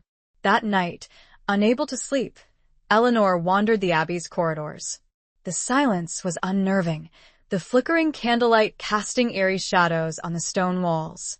She came to the abbey's library, a vast room filled with ancient tomes, with the accumulated knowledge of centuries. As she browsed the shelves, she noticed a book that seemed out of place. It was not a religious text, not a historical chronicle, but a coded message. She took it down, her heart pounding, and began to decipher the code. It was a letter, and it was a letter from the king's enemies to the abbot. The letter revealed a plot, a conspiracy, to overthrow the king and install a new ruler on the throne. And Abbot Michael, the supposed man of peace, was at the heart of it. He was not their savior, he was their jailer. The abbey was not a refuge, it was a trap. And they had walked right into it. She turned to leave, to warn Tristan, when she heard a noise behind her. She spun around, her heart leaping into her throat. Standing in the doorway was the abbot. He smiled, but it was a cold, menacing smile. "I see you have discovered my little secret," he said. His voice was no longer gentle. It was hard, cruel. Eleanor knew. She was his prisoner now. Chapter 14. Escape from the Abbey. Eleanor stood frozen, the incriminating letter clutched in her hand, the abbot's cold smile sending shivers down her spine. The library, once a sanctuary of knowledge, had become a cage, the silent tomes its bars. "I do not know what you mean," she stammered, trying to maintain a facade of innocence, but her voice betrayed her fear. Abbot Michael chuckled, a low, menacing sound that echoed through the silent library. "Do not play coy with me, Lady Eleanor," he said, his voice dripping with sarcasm. "You are intelligent. You have deciphered the code. You know the truth." He advanced towards her, his movements slow and deliberate, like a predator stalking its prey. Eleanor retreated, her back pressing against the bookshelves, her heart pounding in her chest. "You are mistaken," she said, her voice trembling. "I was merely curious." Curiosity killed the cat, my dear," the abbot interrupted, his voice smooth and dangerous. "And it may very well kill you." He reached out and snatched the letter from her hand, his fingers brushing against hers, sending a jolt of revulsion through her. He glanced at the letter, then back at her, his eyes filled with a cold calculation. "You were foolish to come here," he said. "You walked right into my trap. You and your knight." Tristan, Eleanor breathed, her fear intensifying. "What have you done with him?" The abbot smiled again, that chilling, cruel smile that made her blood run cold. He is safe. For now. As long as you cooperate. Cooperate? Eleanor repeated, her voice filled with disbelief. What do you want from me? Your cooperation, the abbot said, his voice hardening. Your silence. Your allegiance. I will never betray my king, Eleanor said, her voice firm, despite the fear that gripped her. The abbot laughed, a harsh, mocking sound. We shall see, my dear, he said. We shall see. I have ways of persuading even the most stubborn of souls. He gestured towards the door, and 2 guards emerged from the shadows. They were burly men, their faces expressionless, their hands resting on the hilts of their swords.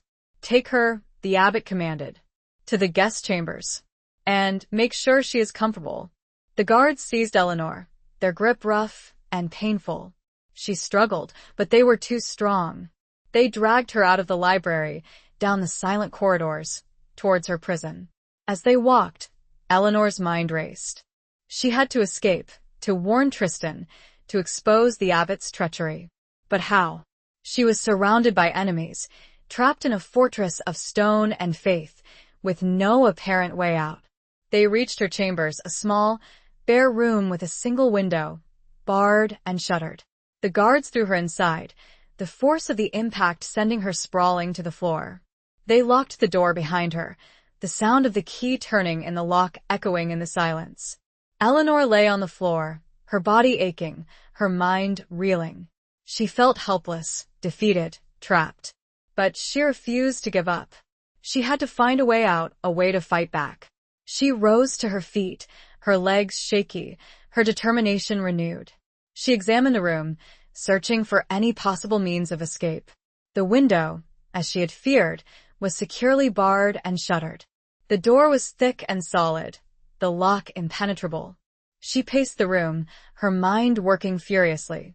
She thought of Tristan, of his strength, his courage, his unwavering loyalty. She had to get to him, to warn him, to fight alongside him.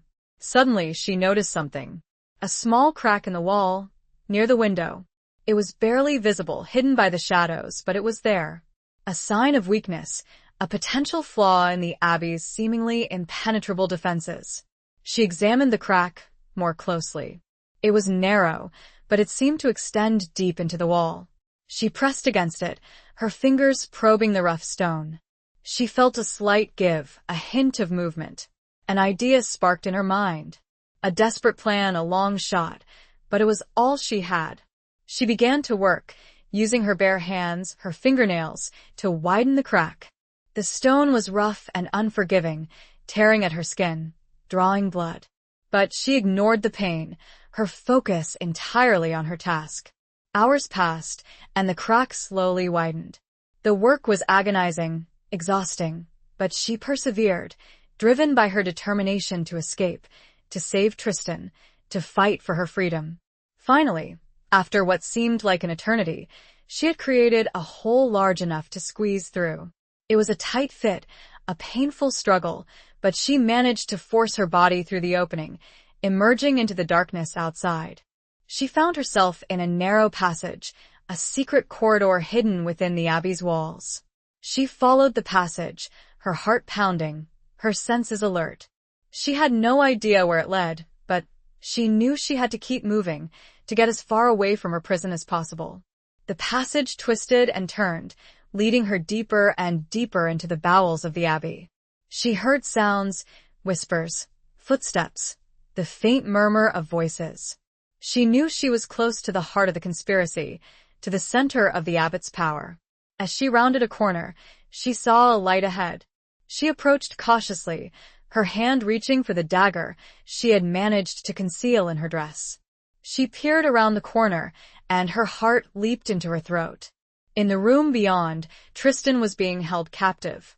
He was bound to a chair, his face bruised and bloody, his body slumped in exhaustion. Standing over him was Abbot Michael, and with him was the traitor from Winthorne, the assassin. The man who had killed her brother. Eleanor knew this was her moment. She had to act. Chapter 15. Roads of Ruin. Eleanor's heart hammered against her ribs, a frantic drumbeat against the silence of the abbey. She watched the scene unfold before her, Tristan, battered but defiant, facing the abbot and the assassin, the very embodiment of the betrayal that had haunted her. The air crackled with tension, with the unspoken threat of violence. She knew she had to act quickly, decisively. She had the element of surprise on her side, but it wouldn't last. She gripped the dagger, the cold steel a reassuring weight in her hand, and took a deep breath, steeling herself for what she had to do. She burst into the room, a whirlwind of fury and desperation. "Let him go," she cried, her voice echoing through the chamber. The abbot and the assassin turned, their eyes widening in surprise. Tristan, his head lifting at the sound of her voice, stared at her, his expression a mixture of shock and relief. "Eleanor?" He breathed, his voice hoarse. "You," the abbot stammered, his composure momentarily shattered. "How did you—" "It doesn't matter," Eleanor said, her voice steady, despite the tremor in her hands. "Release him." "Now." The assassin, recovering from his surprise, sneered. "You are in no position to make demands," he said, his hand moving towards his sword. Eleanor lunged, her dagger aimed at the assassin's heart. He reacted quickly, parrying her blow with his sword, the clash of metal ringing through the room. They fought, a desperate struggle in the confined space, the assassin's superior strength and skill matched by Eleanor's fierce determination. The abbot, watching the fight, recovered his composure. He gestured towards Tristan, his eyes filled with a cold calculation. "Kill him," he ordered the assassin. "Kill them both." The assassin, distracted by the abbot's command, hesitated for a split second. It was all the opening Eleanor needed. She pressed her attack, her dagger finding its mark, piercing the assassin's arm. He cried out in pain, dropping his sword. Eleanor seized the opportunity, kicking the sword away, out of his reach. She pressed her dagger against his throat, her eyes blazing with fury. "Tell the abbot to release Tristan," she commanded, her voice trembling with rage. "Or you die." The assassin, his face pale, his eyes filled with fear, looked at the abbot, pleading for help. But the abbot, his face a mask of cold indifference, simply shrugged. "Do as she says," he said, his voice devoid of emotion. "He is of no further use to me." The assassin, realizing that he had been abandoned, his loyalty betrayed, swallowed hard. "Release him," he croaked, his voice barely a whisper. The abbot, with a sigh of resignation, gestured to the guards who were holding Tristan. They reluctantly released him, their grip loosening on his arms. Tristan, his legs shaky, his body bruised and battered, staggered towards Eleanor. She rushed to meet him, her arms wrapping around him, holding him close. "Are you all right?" she asked, her voice filled with concern. He nodded, his head resting against hers. "I am now," he said, his voice rough with emotion.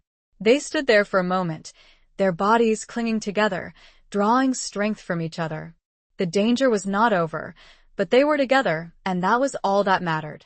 "We have to get out of here," Tristan said, his voice urgent. "The abbot, he is not alone. He has allies, powerful allies." Eleanor nodded, her mind racing. They had to escape the abbey, to warn the king, to expose the abbot's treachery. But how? They were surrounded by enemies, trapped in a fortress of stone and faith. "The secret passage," Eleanor said, her voice filled with a sudden hope.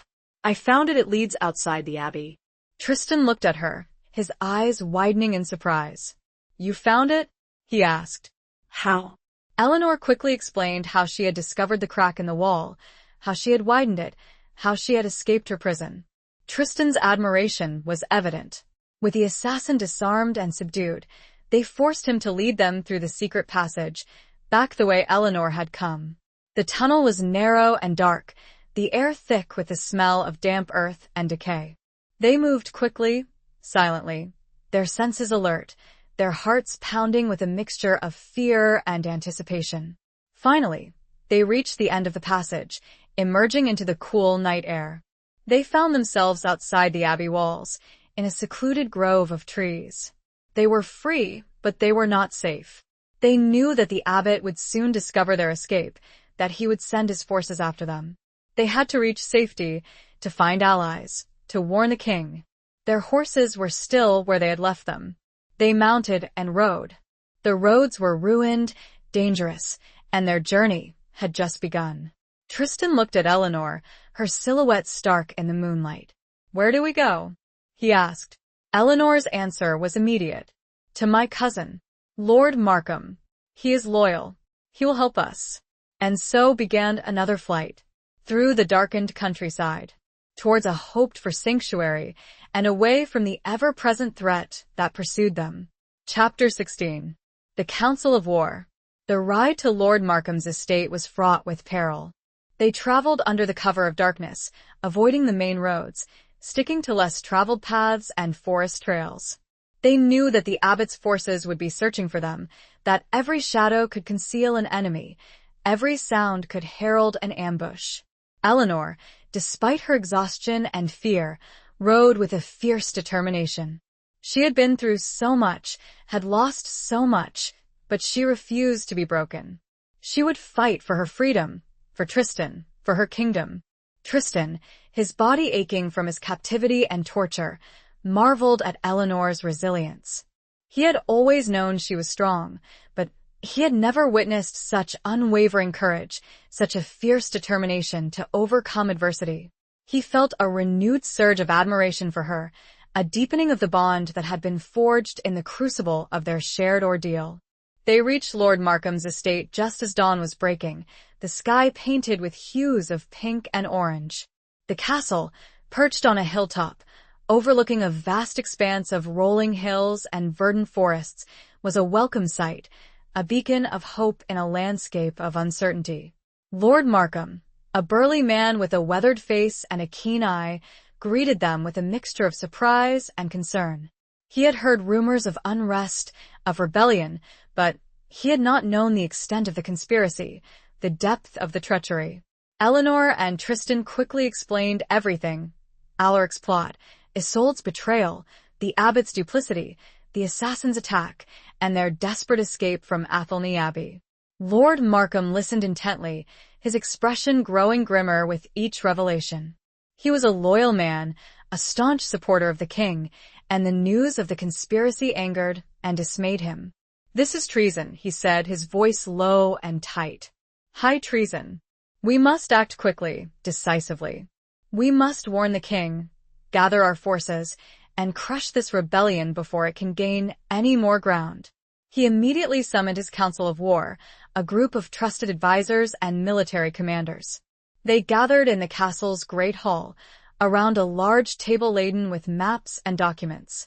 The atmosphere was tense, the air thick with the weight of responsibility, with the knowledge that the fate of the kingdom rested on their decisions.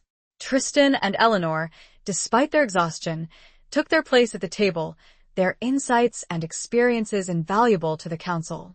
They described the enemy's forces, their strategies, their weaknesses, providing crucial information that would help Lord Markham plan their defense.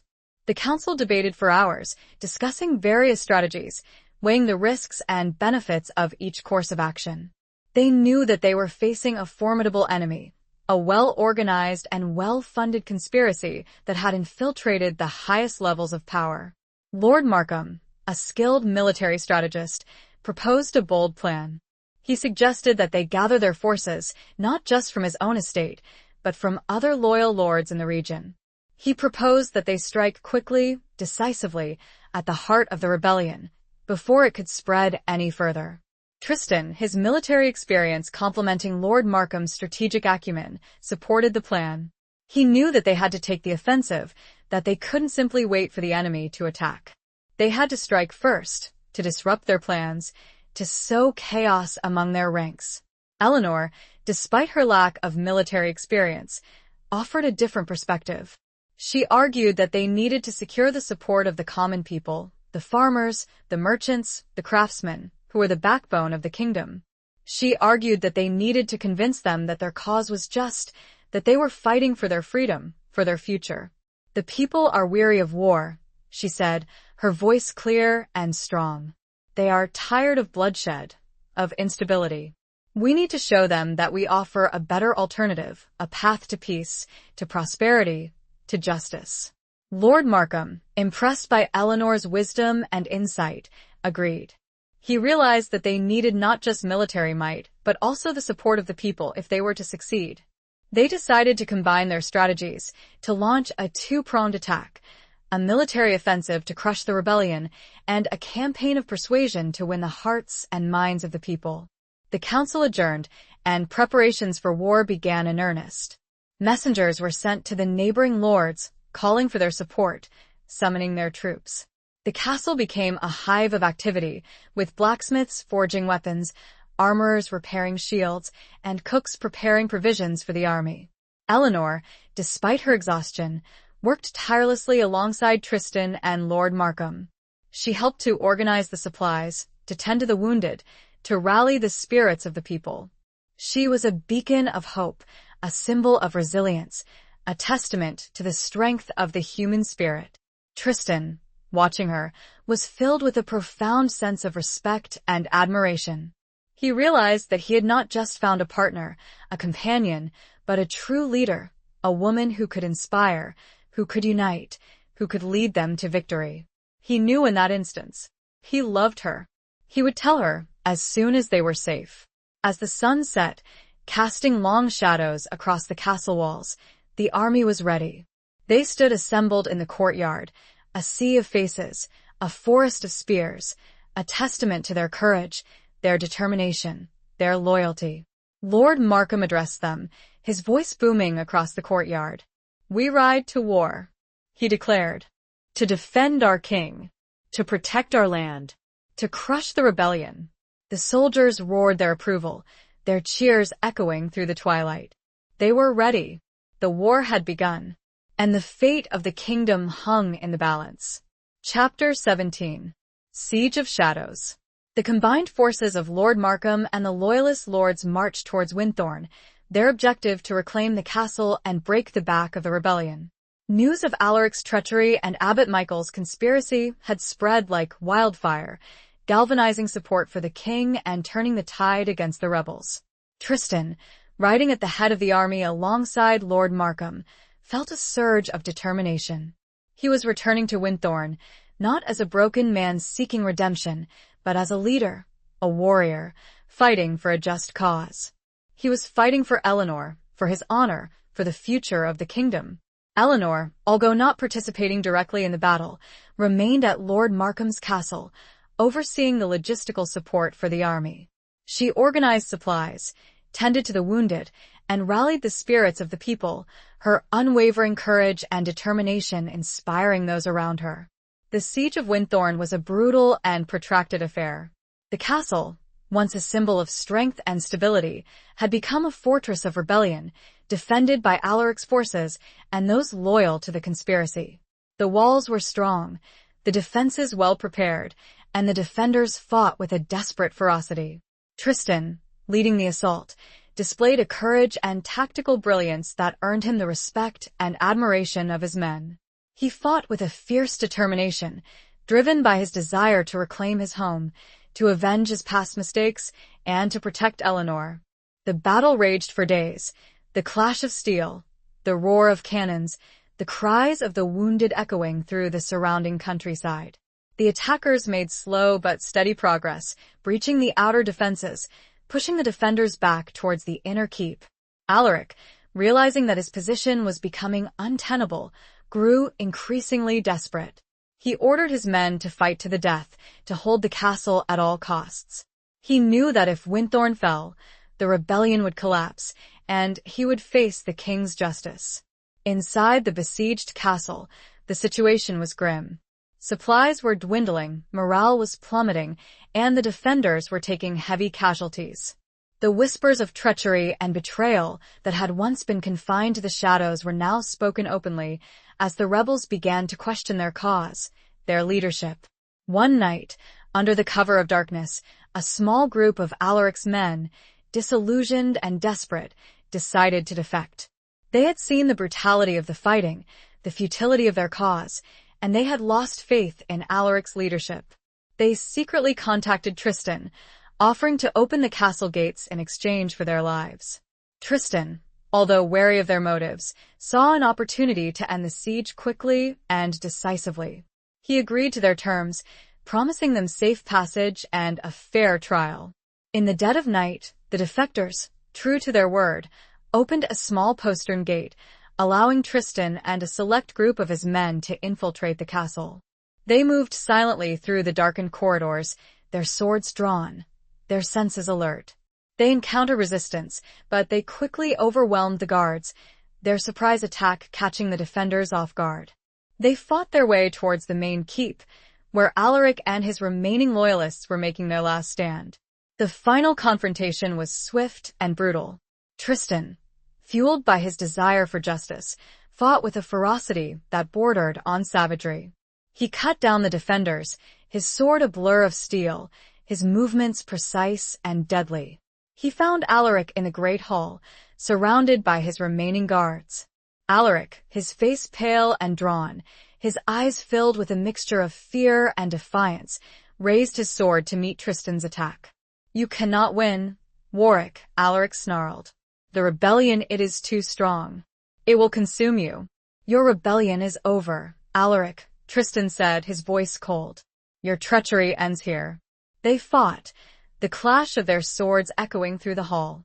Tristan, driven by his rage and his determination, quickly gained the upper hand. He disarmed Alaric, his sword knocking the blade from his grasp. Alaric, defeated and defenseless, fell to his knees. He looked up at Tristan, his eyes filled with a desperate plea. "Mercy," he begged. "Have mercy."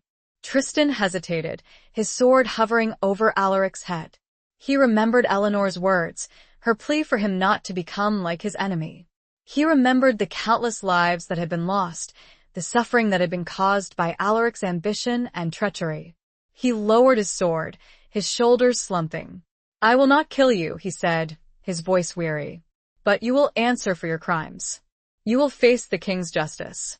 The remaining defenders, seeing their leader defeated, surrendered. The siege of Winthorn was over. The rebellion, at least in this corner of the kingdom, had been crushed. Tristan, his body aching, his spirit exhausted, walked out of the castle, into the dawn. He had reclaimed his home, he had avenged his past mistakes, but the victory felt bittersweet. The cost had been high, the scars of battle would remain. He knew that the war for control of the kingdom continued. He feared for Eleanor's safety. He needed to speak with her. He found her, waiting for him at the gates. She looked pale, anxious, and he realized. He had not sent word that he was safe. "Eleanor," he began. She ran to him, throwing her arms around him, relief flooding her features. He held her tight, breathing in her scent, her warmth. "It is over," he murmured into her hair. "For now, at least, it is over." Chapter 18. The Lion and the Rose. With Winthorn retaken and Alaric captured, the immediate threat to the region was quelled. However, the larger conspiracy remained, a shadowy network of powerful nobles seeking to overthrow King Edward and place their own puppet on the throne. The victory at Winthorn was but one battle in a larger war, a war that threatened to engulf the entire kingdom in flames. Tristan, now recognized as the rightful lord of Winthorn, immediately set about restoring order and securing the loyalty of the local populace. He released those who had been coerced into joining Alaric's rebellion, offering them amnesty and a chance to rebuild their lives. He also sent messengers to the king, informing him of the victory and requesting further instructions. Eleanor, her strength and resilience proving invaluable, played a crucial role in the restoration efforts. She oversaw the distribution of supplies, tended to the wounded, and worked tirelessly to rebuild the trust and confidence of the people. Her compassion and unwavering spirit earned her the love and respect of all, solidifying her position as the true Lady of Winthorn. The king's response, when it finally arrived, was both encouraging and unsettling. He praised Tristan and Lord Markham for their bravery and loyalty, rewarding them with titles and lands. However, he also revealed the alarming extent of the conspiracy, naming several powerful nobles who were implicated in the plot.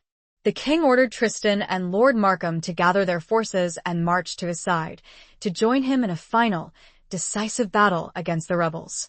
Preparations for the campaign began immediately. Tristan, now a seasoned commander, trained his men, strengthened his alliances, and gathered intelligence on the enemy's movements. He knew that the upcoming battle would be the most challenging yet, a clash of titans that would determine the fate of the kingdom. As the day of departure drew near, Tristan found himself increasingly drawn to Eleanor. He had always admired her strength and resilience, but he now saw her in a new light, as a partner, a confidant, a woman he loved deeply and unequivocally. He knew that he had to tell her, to confess his feelings, before he marched off to war, uncertain of his return. One evening, as they stood together on the castle ramparts, watching the sunset paint the sky with hues of gold and crimson, Tristan finally found the courage to speak. "Eleanor," he began, his voice hesitant, his heart pounding in his chest. "There is something I need to tell you." She turned to him, her eyes filled with a mixture of concern and curiosity. "What is it, Tristan?" she asked softly. He took a deep breath, his gaze locking with hers. "I love you," he said, his voice raw with emotion. "I have loved you since that day in the apple orchard all those years ago. I know I have made mistakes. I have caused you pain, but my love for you has never wavered. It has endured." Eleanor's eyes widened in surprise, then softened with a tenderness that made his heart ache. She reached out and touched his cheek, her fingers tracing the lines of his face. "Tristan," she whispered, her voice filled with emotion. I love you too. I have always loved you. Even when I doubted you, even when I hated you, the love was still there, buried beneath the pain, the anger." He pulled her close, his arms wrapping around her, holding her tight. He kissed her, a long, passionate kiss that spoke of years of longing, of unspoken desires, of a love that had finally found its voice. They stood there, embraced, as the last rays of the sun faded, replaced by the soft glow of the moon. They knew that the future was uncertain, that the war would test their love, their courage, their loyalty. But they also knew that they would face it together, united by a bond that was stronger than any adversity. The following day, Tristan marched off to war, leading his men towards the king's encampment. Eleanor remained at Winthorne, overseeing the castle's defenses and praying for his safe return. She knew that the battle ahead would be fierce, that many lives would be lost, but she also knew that Tristan was fighting for a just cause, for the future of their kingdom, for their love. She watched him ride away, his figure silhouetted against the rising sun, his banner bearing the falcon of Warwick and, now intertwined with it, the rose of Winthorne, flying high. She knew that he carried her heart with him, that their love was a beacon, a source of strength, a promise of a future they would build together, once the war was won. She stood, watching, until he was nothing more than a speck in the distance. And then, she turned and prepared, herself, for the challenges ahead. She would protect Winthorne. She would await his return. And she would never, ever lose hope. Chapter 19. Scars of Redemption. The final battle was a maelstrom of steel and blood, a chaotic clash of armies that stretched across the vast plains. Tristan, fighting at the forefront, led his men with a courage and skill that inspired awe and fear. He cut down enemy soldiers, rallied his own troops, and navigated the treacherous battlefield with a seasoned warrior's instinct. The king's forces, bolstered by the arrival of Tristan and Lord Markham's troops, fought with a renewed vigor, pushing back the rebels, disrupting their formations, and sowing chaos among their ranks. The tide of the battle slowly turned, shifting in favor of the loyalists.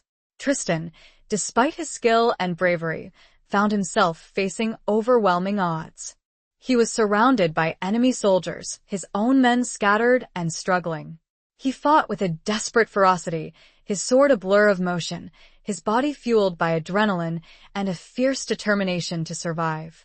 He was wounded, a searing pain in his side, but he ignored it, pushing through the agony, driven by his duty, his love for Eleanor, his hope for a future free from the shadow of war. He knew that he had to keep fighting, that the fate of the kingdom, his own fate, depended on it. As the battle reached its climax, Tristan found himself face to face with the leader of the rebellion, Lord Ashworth, a powerful and ambitious noble who had orchestrated the conspiracy to overthrow the king. Ashworth, a skilled warrior, fought with a ruthless determination, his eyes filled with a burning hatred for Tristan and all he stood for. Their duel was a brutal and intense clash of swords, a dance of death that would determine the outcome of the battle, the fate of the kingdom. They fought with a ferocity born of desperation, their skills evenly matched, their wills locked in a mortal struggle. Tristan, despite his wound, fought with a renewed surge of strength, fueled by his desire for justice, his longing for peace, his love for Eleanor. He parried Ashworth's blows, deflected his attacks, and pressed his own offensive, forcing the rebel leader back. Finally, with a desperate lunge, Tristan disarmed Ashworth, his sword knocking the blade from his grasp. Ashworth, defeated and defenseless, fell to his knees, his eyes filled with a mixture of fear and resignation. The remaining rebels, seeing their leader defeated, lost heart and surrendered. The battle was over. The king's forces had won. The rebellion had been crushed. Tristan, exhausted and wounded, stood over Ashworth, his sword raised, the fate of the rebel leader in his hands. He could kill him, end his life, avenge the countless lives that had been lost, the suffering that had been caused. But he hesitated, his gaze shifting towards the battlefield, strewn with the bodies of the dead and dying. He saw the devastation, the carnage, the futility of war.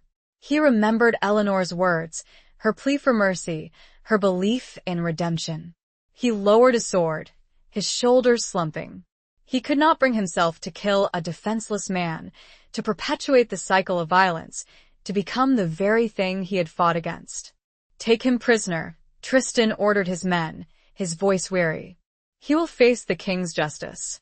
The victory was celebrated throughout the kingdom, hailed as a triumph of good over evil, of loyalty over treachery. The king, grateful for Tristan's service, rewarded him handsomely, restoring his lands, his titles, and his honor. Tristan, however, found little joy in the accolades. He was haunted by the memories of the battle, by the faces of the dead, by the weight of the responsibility he had carried. He had won the war, but the scars of battle ran deep, both physical and emotional. He returned to Winthorne, to Eleanor, seeking solace in her embrace, her love, her unwavering support. He found her waiting for him, her eyes filled with a mixture of relief and joy. She rushed to meet him, her arms wrapping around him, holding him tight. "You're alive," she whispered, her voice choked with emotion. "You're home." He held her close, burying his face in her hair, breathing in her scent, drawing strength from her presence. "I am," he said, his voice rough. "I am home."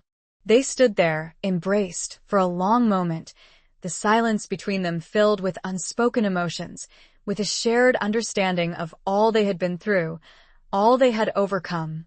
The days that followed were a time of healing, of rebuilding, of rediscovering the simple joys of life, of love, of peace. Tristan, with Eleanor by his side, worked tirelessly to restore Winthorne to its former glory, to heal the wounds of war, to build a better future for their people. He still carried the scars of battle, the physical wounds a constant reminder of the violence he had endured, the emotional scars a deeper, more profound burden. But with Eleanor's love, her unwavering support, he began to heal, to find peace, to believe in the possibility of redemption. He knew the scars would remain, but he no longer saw them as symbols of failure, but as reminders of his strength, his resilience, his capacity for love and forgiveness. And he began to see, slowly, that the man he was becoming was worthy, at last, of the woman he loved. Chapter 20. The Reckoning of Love and Duty. The kingdom slowly began to heal from the wounds of the rebellion. King Edward, his throne secure, implemented reforms aimed at addressing the grievances that had fueled the uprising. Justice was dispensed, traitors were punished, and loyalists were rewarded. A fragile peace settled over the land, but the memory of the conflict lingered, a somber reminder of the fragility of order and the ever-present threat of ambition and treachery.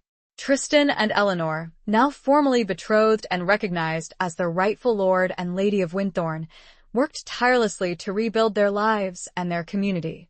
They oversaw the reconstruction of the castle, the restoration of the farmlands, and the reconciliation of their people. They ruled with wisdom and compassion, earning the respect and loyalty of all who served them. Despite the demands of their duties, Tristan and Eleanor found time for each other, nurturing the love that had blossomed amidst the chaos and violence of war. They spent hours exploring the countryside, sharing quiet moments in the castle gardens, and rediscovering the simple joys of companionship and affection. One crisp autumn evening, as they sat together by the fire in the great hall, Eleanor turned to Tristan, her eyes filled with a mixture of love and a hint of trepidation. "Tristan," she began, her voice hesitant, "there is something I need to ask you." He looked at her, his brow furrowed with concern. "What is it, Eleanor?" he asked softly. "You can ask me anything." She took a deep breath, her gaze locking with his. "The king, he has offered you a position on his council," she said. "A position of great power and influence. Will you accept it?" Tristan was silent for a moment, his expression thoughtful. The king's offer was a significant honor, a recognition of his service and loyalty. It was also a demanding responsibility, one that would require him to spend much of his time at court, away from Winthorn, away from Eleanor. "It is a great honor," he said finally, his voice measured. "But it is also a great burden. It would mean being away from you, from Winthorn." Eleanor nodded, her eyes understanding. "I know," she said softly, "and I would miss you terribly. But I also know that you are a man of duty, a man who serves his king and his kingdom. I would not stand in your way." Tristan reached out and took her hand, his fingers intertwining with hers. "My duty is not just to the king, Eleanor," he said, his voice filled with emotion. "It is also to you, to Winthorn, to our people. And my heart is here, with you." He paused, his gaze searching hers. "I have spent too much of my life away from you," he continued, "chasing battles, fulfilling oaths, seeking redemption. I do not want to do that anymore. I want to be here, with you, building our life together." Eleanor's eyes filled with tears, tears of joy and relief. She squeezed his hand, her heart overflowing with love for this man, this warrior who had finally found his peace, his home, in her arms. "Then you will refuse the king's offer?" she asked, her voice trembling slightly. Tristan nodded. "I will," he said, his voice firm. "I will serve the king in other ways, from Winthorn, as lord of my own lands. But my place is here, with you." He leaned in and kissed her, a tender, loving kiss that sealed their commitment, their love, their shared future. They had faced war, betrayal, and loss, but they had emerged stronger, their bond unbreakable, their love a beacon of hope in a world still recovering from the scars of conflict. The wedding, when it finally took place, was a grand celebration, a testament to their love, their resilience, and the enduring spirit of Winthorn. The entire kingdom rejoiced, celebrating not just the union of two noble houses, but the dawn of a new era, an era of peace, of prosperity, of hope. Eleanor, radiant in a gown of white silk and silver thread, walked down the aisle of the castle chapel, her arm linked with Lord Markham's. Tristan, standing at the altar, his eyes filled with love and admiration, watched her approach, his heart swelling with a joy he had never thought possible. They exchanged vows, solemn promises of love, loyalty, and devotion, their voices clear and strong, their eyes locked in a gaze that spoke of a shared future, a shared destiny. They were no longer the naive young lovers who had whispered promises beneath the harvest moon. They were a man and a woman forged in the crucible of war, tempered by adversity, bound by a love that had endured the test of time and tragedy. As they stood before the altar, husband and wife, Lord and Lady of Winthorn, they knew that their journey was far from over. There would be challenges ahead, obstacles to overcome, but they would face them together, united by their love, their duty, and their unwavering commitment to each other and to their people. The reckoning of love and duty had been made, and love had won. The scars remained, a reminder of the past, but they were also a testament to their strength, their resilience, and their capacity for hope and redemption. The future was uncertain, but they would face it together, hand in hand, their hearts forever intertwined. Epilogue. Years passed, and Winthorne flourished under the wise and compassionate rule of Tristan and Eleanor. The scars of war gradually faded, replaced by a sense of peace and prosperity. The castle, once a fortress of defense, became a haven of warmth and laughter, filled with the sounds of children playing and the murmur of contented voices. Tristan and Eleanor, blessed with several children, raised them with love and instilled in them the values of honor, duty, and compassion. They taught them the importance of service, of loyalty, of protecting the weak and defending the innocent. Tristan, though he had refused the king's offer of a position on the council, remained a trusted advisor. His counsel sought on matters of state and military strategy. He served his king and his kingdom from Winthorne, his wisdom and experience guiding the realm towards a more stable and just future. Eleanor, ever the heart of Winthorne, devoted herself to her family and her people. She oversaw the castle's affairs, managed the estates, and championed the cause of the less fortunate. She established schools, hospitals, and charitable institutions, earning the love and respect of all who knew her. Their love for each other, tested by time and adversity, only deepened with the passing years. They found solace in each other's company, strength in each other's support, and joy in the simple pleasures of life shared. They walked hand in hand through the castle gardens, watched the sunset from the ramparts, and shared quiet moments by the fire, their love a constant, unwavering presence in their lives. One evening, as they sat together on the very bench beneath the weeping willow where they had shared so many stolen moments in their youth and so many difficult conversations as adults, Eleanor turned to Tristan, her eyes filled with a gentle, reflective light. "Do you remember," she asked, her voice soft, "when you asked me if I ever believed you would return?" Tristan smiled, his hand reaching out to caress her cheek, his fingers tracing the lines that time and experience had etched upon her face. "I remember," he said, his voice filled with emotion. "And you said you hoped." Eleanor nodded, a faint smile playing on her lips. "Hope," she said, "a fragile thing, easily crushed. And yet it endured. It brought us here, together, to this moment." Tristan leaned in and kissed her, a tender, loving kiss that spoke of a lifetime of shared joys and sorrows, of challenges overcome and battles won. Their love had not been a fairy tale, a story of effortless romance and predictable outcomes. It had been a journey, a struggle, a testament to the enduring power of the human spirit.